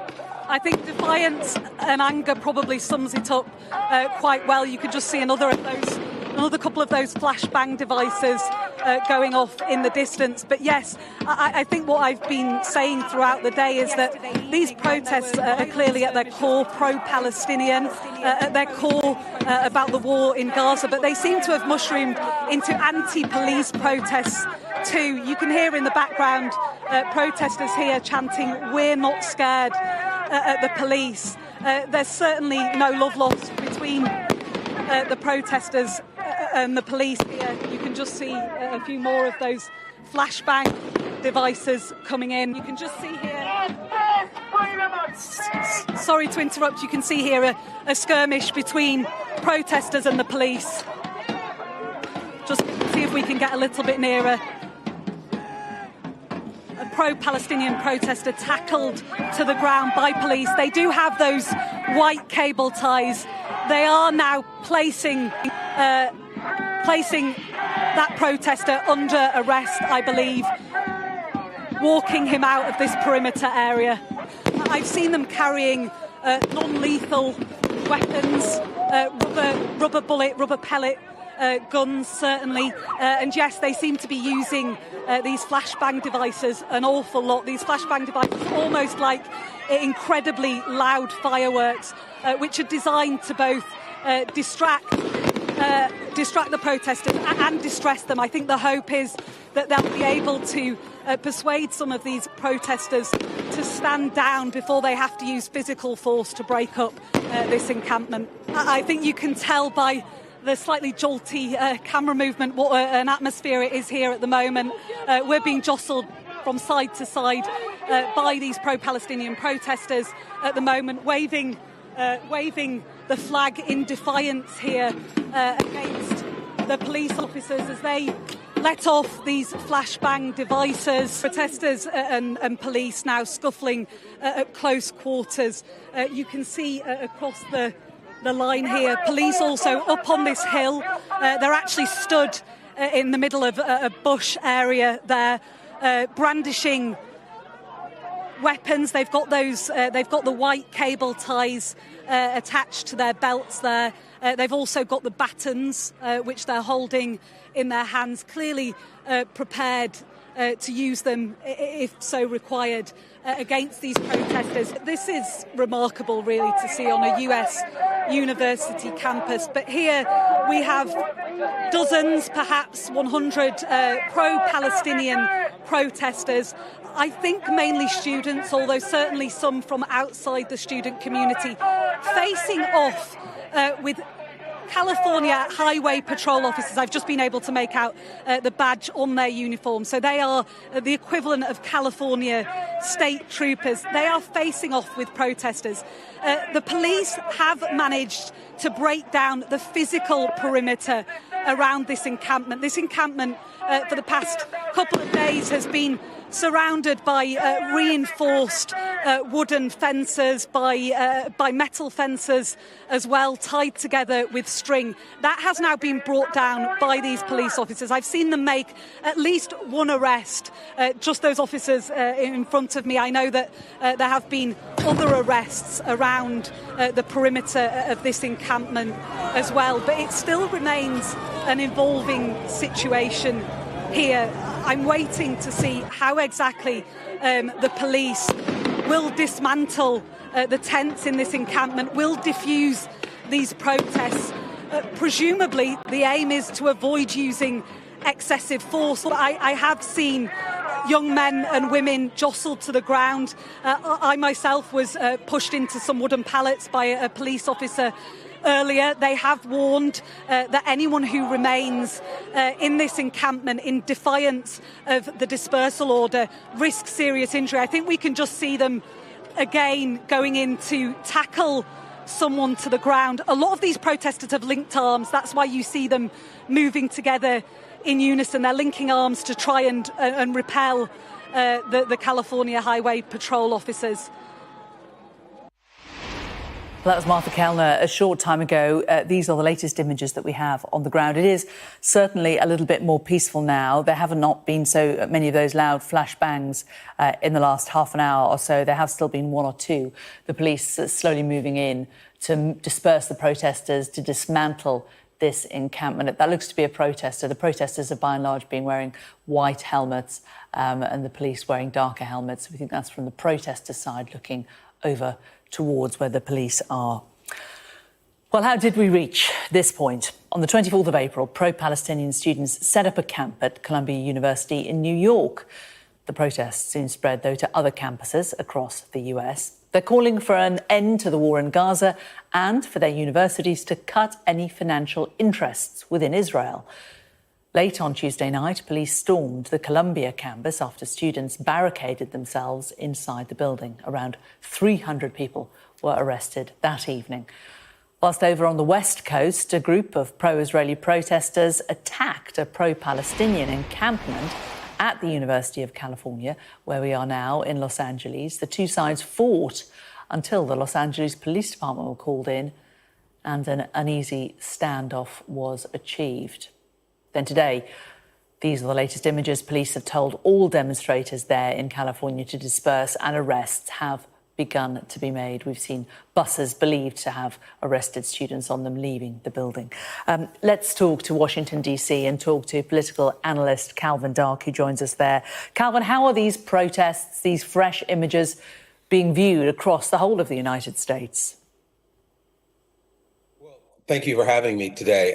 They are definitely being viewed. And I think it's important to note that while this particular incident, we're talking about in California, one of the reasons this is such a big deal is it's everywhere. We've seen it from New York, literally across the country to California, here in Washington, D.C. Also seen it in my home state of North Carolina. We've seen it as far south as Texas.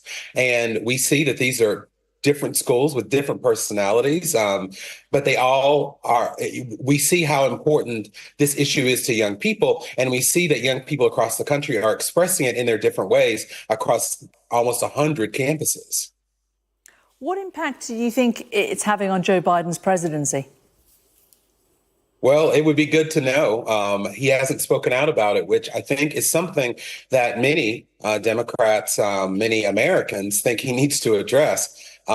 As we see former President Trump on the campaign trail yesterday, very rightly took issue. I think he said, "Where is President Joe Biden?"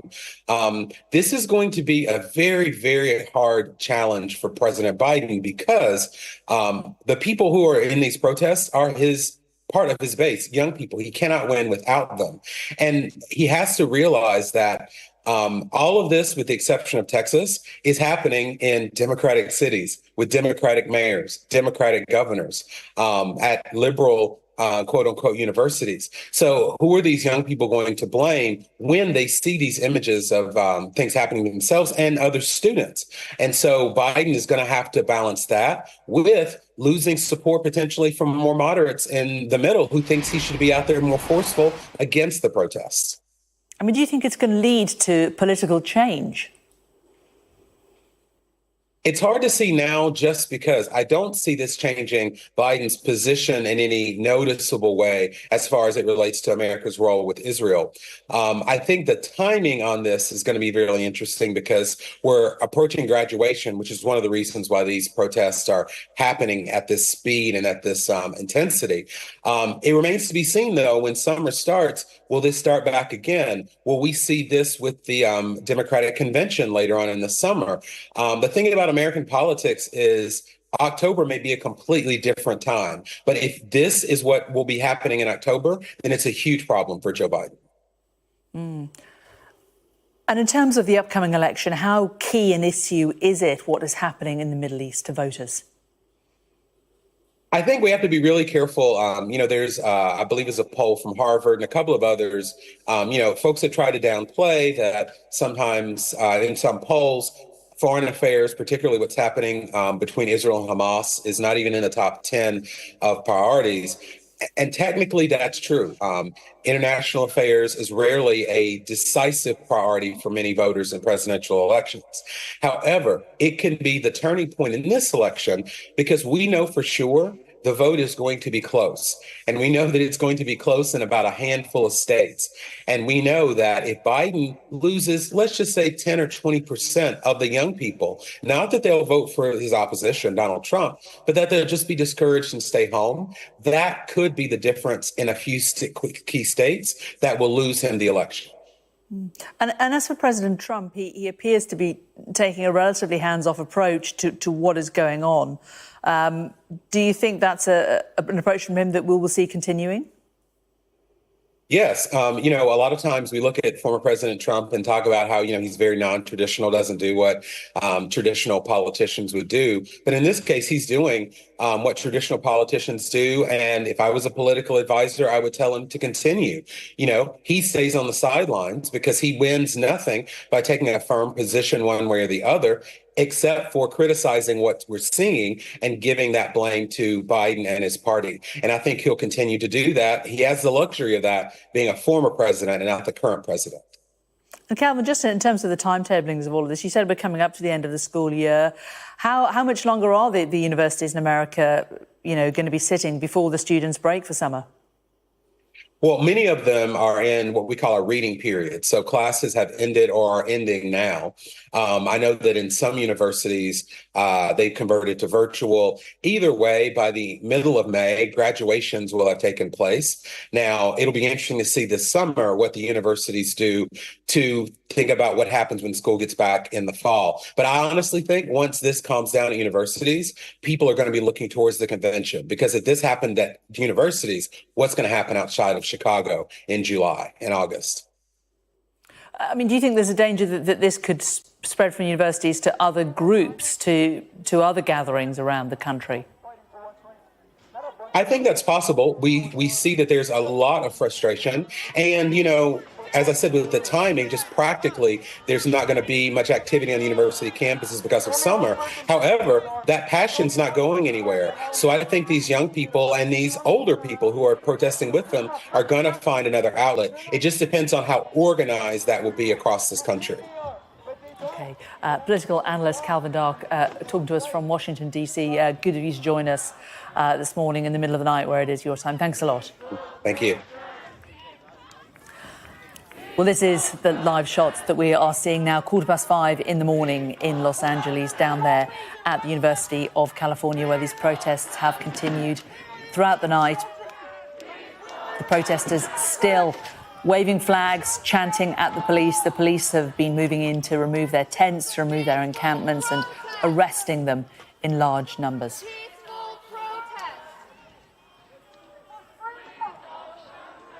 We've heard this chant, peaceful protest, repeatedly throughout the course of the evening. We've also seen the students waving flags, standing together, linking arms, saying to the police, shame on you, throughout these protests. Although some of the commentators that we've spoken to have said that the police have certainly seemed to have handled it in a more gentle way than they might have done, perhaps if it had been another protest. But we have seen large numbers of people arrested and the police calling on these protesters to disperse. Well, Dolores Quintana is the editor of the Santa Monica Mirror newspaper. She's on the ground at UCLA. She told me a little earlier that despite it being the early hours of the morning, the protesters seem to have no intention of leaving. I think they may just have redistributed themselves, because what they've been saying to the people who are there to support them is that they should move like water. So basically that they should move to wherever the encampment needs them to go. So I think it's very possible that they left a small presence at Jan's Step, and they may have actually gone into the encampment itself. So from your reading, these groups, the last few hundred that are left, are really determined. Yes. I don't think they want to be moved. And I think that they have a real problem with optics on this. If the LAPD, the other local authorities that are involved here, because I've seen Santa Monica Police, I've seen Beverly Hills Police, and I just saw a bunch of cars leave the actual campus and go south, about 10 of them. And basically, if this were any other protest, they would have gone in and used physical force to get them out by now. Why do you think they're not doing that, Dolores? Last night was very violent, and it caused a lot of outrage, and I think even in the local communities, because there were people posting pictures, like myself, of the injuries that I had, and two of the members of the Daily Bruin newspaper were assaulted by these agitators who clearly were not students. And the biggest problem is that the UC police stood by and did nothing for hours. And even when the LAPD arrived, it took them a while to actually get those agitators who were beating people up and attacking the encampment away from them. So I think there's a lot of outrage in the local community. I think there's a lot of outrage online. And the LAPD knows that if they go in and they do, and I know how this is going to sound, but if they use their usual tactics, it's going to look very bad. They're going to look like the people who were hurting people at the encampment yesterday. Well, also a little earlier, I spoke to Sean Beckner Carmichael, who is a videographer on the University of California campus. There is some flash photography coming up here. About 10 minutes ago, after Los Angeles Police Department officers had entered the Gaza Solidarity Camp at the University of California, Los Angeles, there was a standoff. It took, from what I can tell, about 30 to 35 minutes. Eventually, Los Angeles Police Department retreated. They're no longer in the camp. In fact, I saw one officer just shortly before they were forced out accusing the group, which I think you're seeing right now live, of kidnapping protesters, kidnapping police officers. It was really bizarre, but ultimately Los Angeles Police Department officers were forced out by the pro-Palestine demonstrators at UCLA of the area. I believe they are still in the larger area of the campus, however. Hearing a lot of cheering, hearing a lot of efforts to re-barricade the campus. Yeah, so as far as the flashbang device, that may have been a stinger grenade, that may have been a flashbang device. I did hear a very, very large sort of banging sound off in the distance in the area of the campus, which I just didn't have eyes on. I wouldn't call those munitions non-lethal. I would call them less lethal.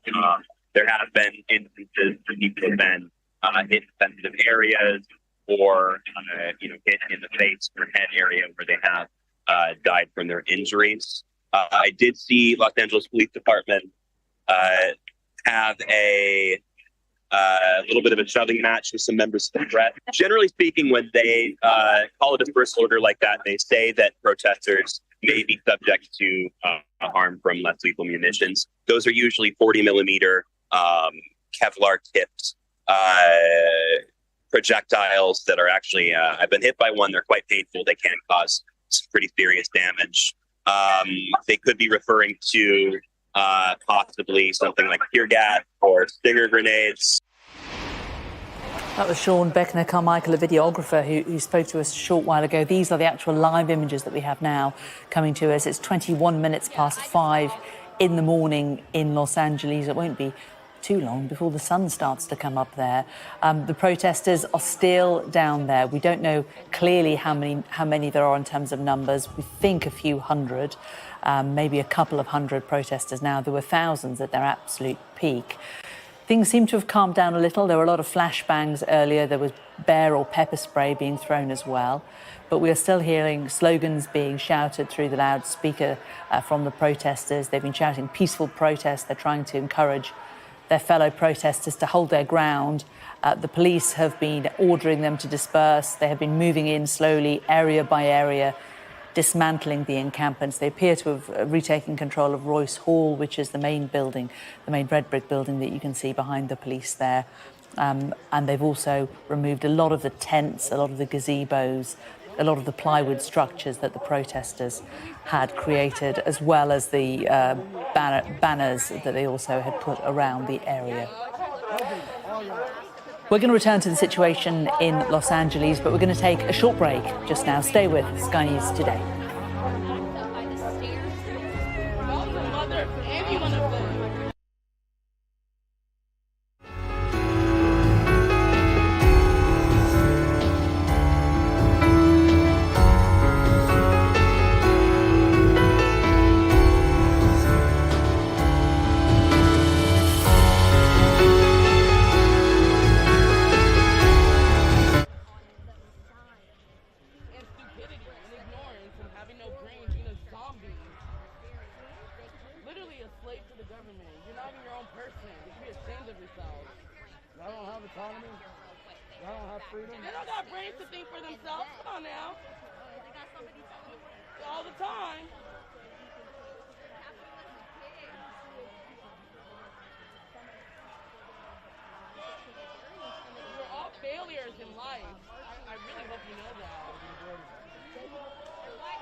When I had this done as a profession, he was like, yeah, I'm a professional in the performing arts and I'm helping them.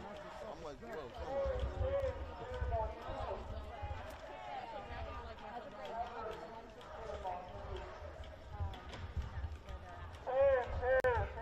Any questions back in the studio? That's fucking speeding at 150 on the 110 and they over here. Stupid.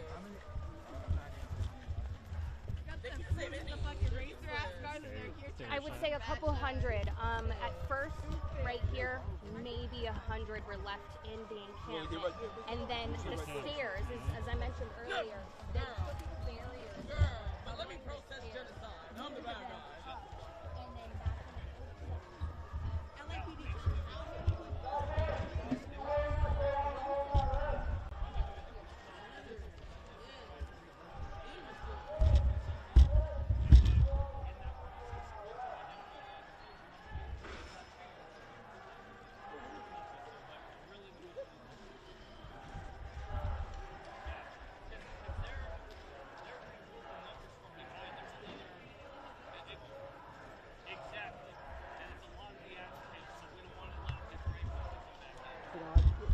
somewhat odd for a reporter to say like that, but I mean, I'm trying to avoid it as much as I can. We just got on the wall. Well, we've got some. I don't know.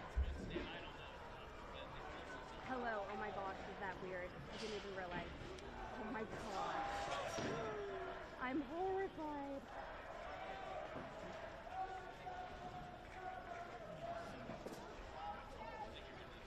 So that I can see.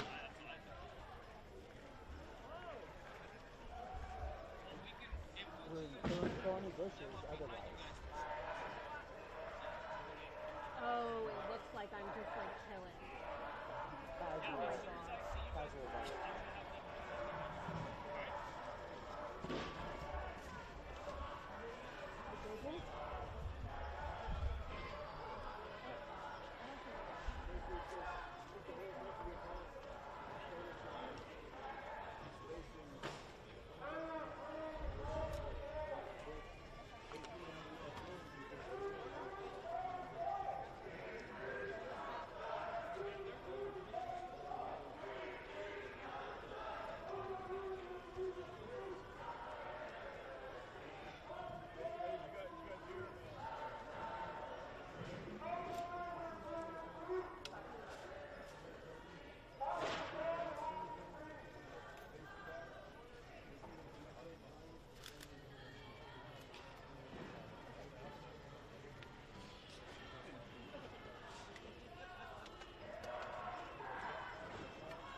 Mama should have aborted you.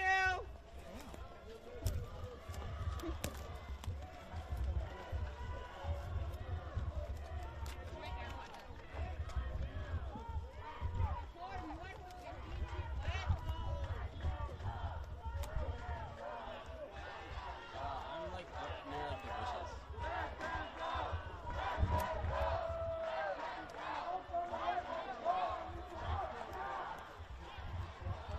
Okay, bye.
There could be flashing images in these pictures, so just urging caution if they could potentially affect you.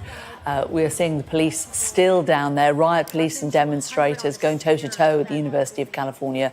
Some of those involved in the standoff have been arrested as officers try to clear the crowds away from those buildings. Those arrests, they've been using zip ties to arrest the students. They're being taken away on buses, we believe, in large numbers. The police have tried to enter and clear the temporarily built encampment where those students are demonstrating.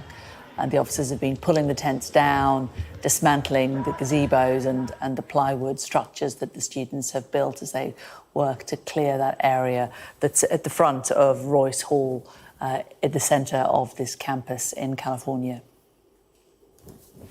Well, as we look at these live images, let's talk to former NYPD and State Department intelligence officer Michael Solomon. Michael, good to talk to you today. What do you make of the way the police have handled these protests? Well, the police are, doing the best they can under the circumstances. Unfortunately, what you've got is paid agitators. Most of these people are not students. They're being paid, and that's evident by the encampments that they're building. The colleges across America, from New York all the way to LA, all have the same tents. They all are exhibiting the same signs that they're using. The first thing I've seen this morning in UCLA is that the agitators and the students or whoever are protesting all have helmets on. They're all white helmets and they're all the same. So obviously, this is equipment that these students can't afford on their own. So it's being supplied by somebody, and I don't know who it is. And they're just protesting against Jews just for being Jewish. I mean, they have no idea. They have no idea what Hamas has been done. Hamas has absolutely hijacked the Palestinian people. And if the Palestinian people were to have an uprising, Hamas would actually kill them. I mean, that's my belief. And it's not only my belief, it's a lot of people's beliefs too. I know a lot of the protesters would dispute what you're saying. A lot of them have been chanting about the Palestinian cause. They would say that they ideologically are going down there, that it's not anti-Jewish, that it's anti-Hamas, and it's anti what the Israeli government is doing in Gaza, they would argue. But they're not here to argue it, and let's step aside from the politics and talk about the policing, and that's really your expertise that we're hoping to get from you. I mean, we heard from one person down there who's a local newspaper journalist who said that she thought the police had been pretty light-handed in the way that they'd handled these protesters. She said she wondered if it had been a different subject in a different part of America, whether they would have treated it the same way. What do you think of the way the police have gone in? They would treat them the same way, one way or the other. It doesn't really matter. The police have a job to do. They're trained for these insurgents and riots, and they're doing it to the best that they can. The problem is that these agitators are arming themselves with weapons and other things. As a matter of fact, this morning they were throwing buckets of liquids at the police. Nobody knows what's in them. It could be water. It could be household detergents, or it could, God forbid, it was acid or something. We don't know. Some people were even maced by these people. Where are they getting all of these chemicals and such? And the police are basically trying to clear out the campus. I mean, this is totally disrupting the educational system right now in the United States. And these agitators, that includes Ilhan Omar and her minions, they're screaming, it's all Israel's fault, it's all Israel's fault. I wonder if they can name one thing and one thing only that Hamas, Hezbollah, or Iran has contributed to the world to better people's lives as much as Israel has in the field of medicine, technology, and agriculture. Indeed, Michael, they're not here to argue that point, I'm afraid. In terms of the police forces working together, we've seen highway patrol officers, Santa Monica Police, Beverly Hills Police, etc., all working together here. Does that make it trickier when you're trying to police a demonstration like this, when you're working with disparate groups within the police force? No, they're working together. They're all trained for this. Pretty much the training is the same from one department to the next.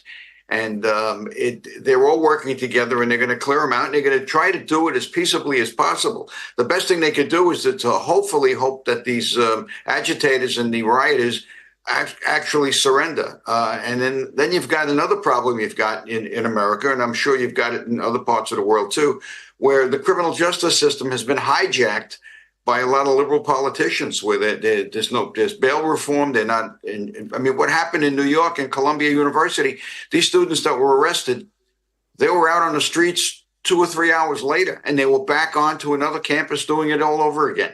We'll see what happens here. Well, Michael Solomon, former NYPD State Department intelligence officer, interesting to talk to you. Thank you. You're very welcome. Thank you, Jen. Well, let's bring in now Christopher Rhodes, who's a lecturer of government at Harvard University and a lecturer of social sciences at Boston University. He joins us live now. Christopher, I know that there have been some demonstrations up at Harvard where you are as well. How organic would you say these protests are? We heard from Michael Solomon there. He believed that there were paid agitators involved in what's happened on these canvases. How much would you say you think organised outside organisations are involved? How much is coming from the student body themselves? Yes, I would say overall, I think a lot of the protests are originating with the students. At Harvard, for example, I was on campus yesterday, and the protests there were pretty peaceful. And Harvard and many other campuses have a very long tradition of protests. I remember, 20 years ago when I was a student there, students were similarly protesting, even taking over university halls for a variety of different causes, living wage, so on and so forth. And so I do think there are instances of some campuses California, New York, where you have outside presence, which makes a more volatile situation. But I do think the heart of these protests are coming from students in many cases. Are you surprised that it spread to so many universities so quickly? I think that the speed at which it spread is a little bit surprising, but the fact that it is, I don't think it is as surprising looking at it. I think we are looking at a generation now who have very different political views from of the past, and this has been kind of a galvanizing point for them, the ongoing war in Gaza. And so once it started at the campuses, I think, spreading organically, spreading over social media, spreading over a variety of networks that, students have had a very easy time of emulating what they're seeing at some of these other campuses and reproducing that. Do you think the students, we're just going to have to keep this brief, Christopher, because it's quite tricky to hear you, but do you think the students will achieve their aims? Do you think they're going to get any of their academic institutions to change their funding models? It's unclear at this point. Many of these universities have large amounts of money invested in a variety of corporations, and they are loath to divest, which is main students' demand based on that. And so there may be some negotiation, or the universities may simply wait them out until we get to the summer and they get to the term. And so far, we don't see a lot of movement in terms of meeting those core demands. OK, we'll leave it there, Christopher. It's a bit tricky to hear you, but we really appreciate you talking to us. Thanks so much. OK, thank you. Well, our US correspondent Martha Kellner has been on the ground throughout the night. She was there as the latest scenes unfolded. Let's listen back. I'm inside the pro-Palestinian encampment here on the UCLA campus. You do get the sense that this is the final stand of these protesters. At the other side of this line of protesters, you can see some chemical substances being dispensed there. I'm not sure whether that's from the protesters or from the police, but there is a line maybe 4 or 5 police officers deep. I'd estimate at least dozens, if not 100 or more police officers preparing to storm this encampment. They're letting off flashbang devices at regular intervals here. Those are devices that are an attempt to distract the protesters. But so far, this front line of protesters are holding resolute. The people on the front line calling for reinforcements, asking for helmets, for shields, to try and repel the police officers who are trying to break into this encampment, trying to bring this standoff to a close after 2 days now. We've seen at least a couple of arrests being made, so I imagine that's being replicated around the perimeter of this encampment, but at least a couple of arrests have been made by California Highway Patrol, their equivalent of the state police.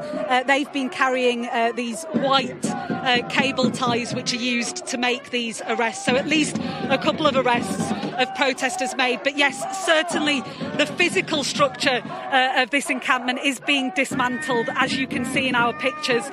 Police have been taking away wooden pallets which the protesters were using to create a perimeter around the encampment.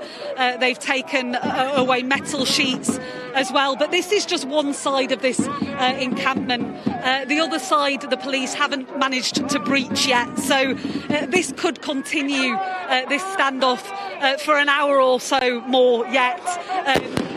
You can just hear there the flashbang device being let off.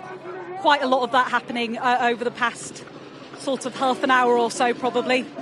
These protests are clearly at their core pro-Palestinian, at their core about the war in Gaza, but they seem to have mushroomed into anti-police protests too. You can hear in the background protesters here chanting, "We're not scared," at the police. There's certainly no love lost between the protesters and the police here. You can just see a few more of those flashbang devices coming in. My cameraman just showing you now some of the protesters who are gathered on the outside of Royce Hall, which is the building that's been laid siege to over the past week. You can see at the distance as well some of those police officers retreating from that front line, presumably preparing for replacements to come in. I think the police will want to clearly minimise any injuries sustained by the protesters here. This is obviously not a PR exercise, but that would not be a good look if they came in with extreme levels of force. So I've seen them carrying non-lethal weapons, rubber bullet, rubber pellet guns, certainly. And yes, they seem to be using these flashbang devices an awful lot. These flashbang devices, almost like incredibly loud fireworks, which are designed to both distract the protesters and distress them. I think the hope is that they'll be able to persuade some of these protesters to stand down before they have to use physical force to break up this encampment.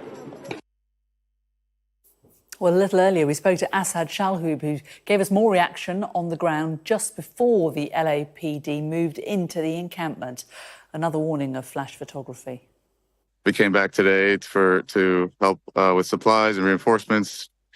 And, we got tipped off that the LAPD was probably going to try to shut things down. And they're trying to now. And there's a pretty high tensions and escalations with a standoff. We're seeing a lot of movement throughout the campus. And, right now it's kind of at a stalemate. And we're just kind of seeing the developments in it, as they come. We have students who are paying tuition who don't feel like their voices are being heard. And those students are, enacting their constitutional right to protest and assemble, and they don't feel protected by the police, who are paid for by those that same money. They don't feel that they're getting protected. They think that the police are making things worse. They're not there to protect and serve. And I don't see them leaving anytime soon until they get what they want. So their solidarity across the nation and even across the world is very empowering. And it shows that, we are just, everyone wants the same thing. We just want to be able to enact our freedoms and have basic human rights as human beings. You're watching Sky News Today. Coming up, we're going to continue to keep updated on the situation at a university in Los Angeles. And a new photograph is released of Princess Charlotte, taken by the Princess of Wales to mark her 9th birthday. Do you know what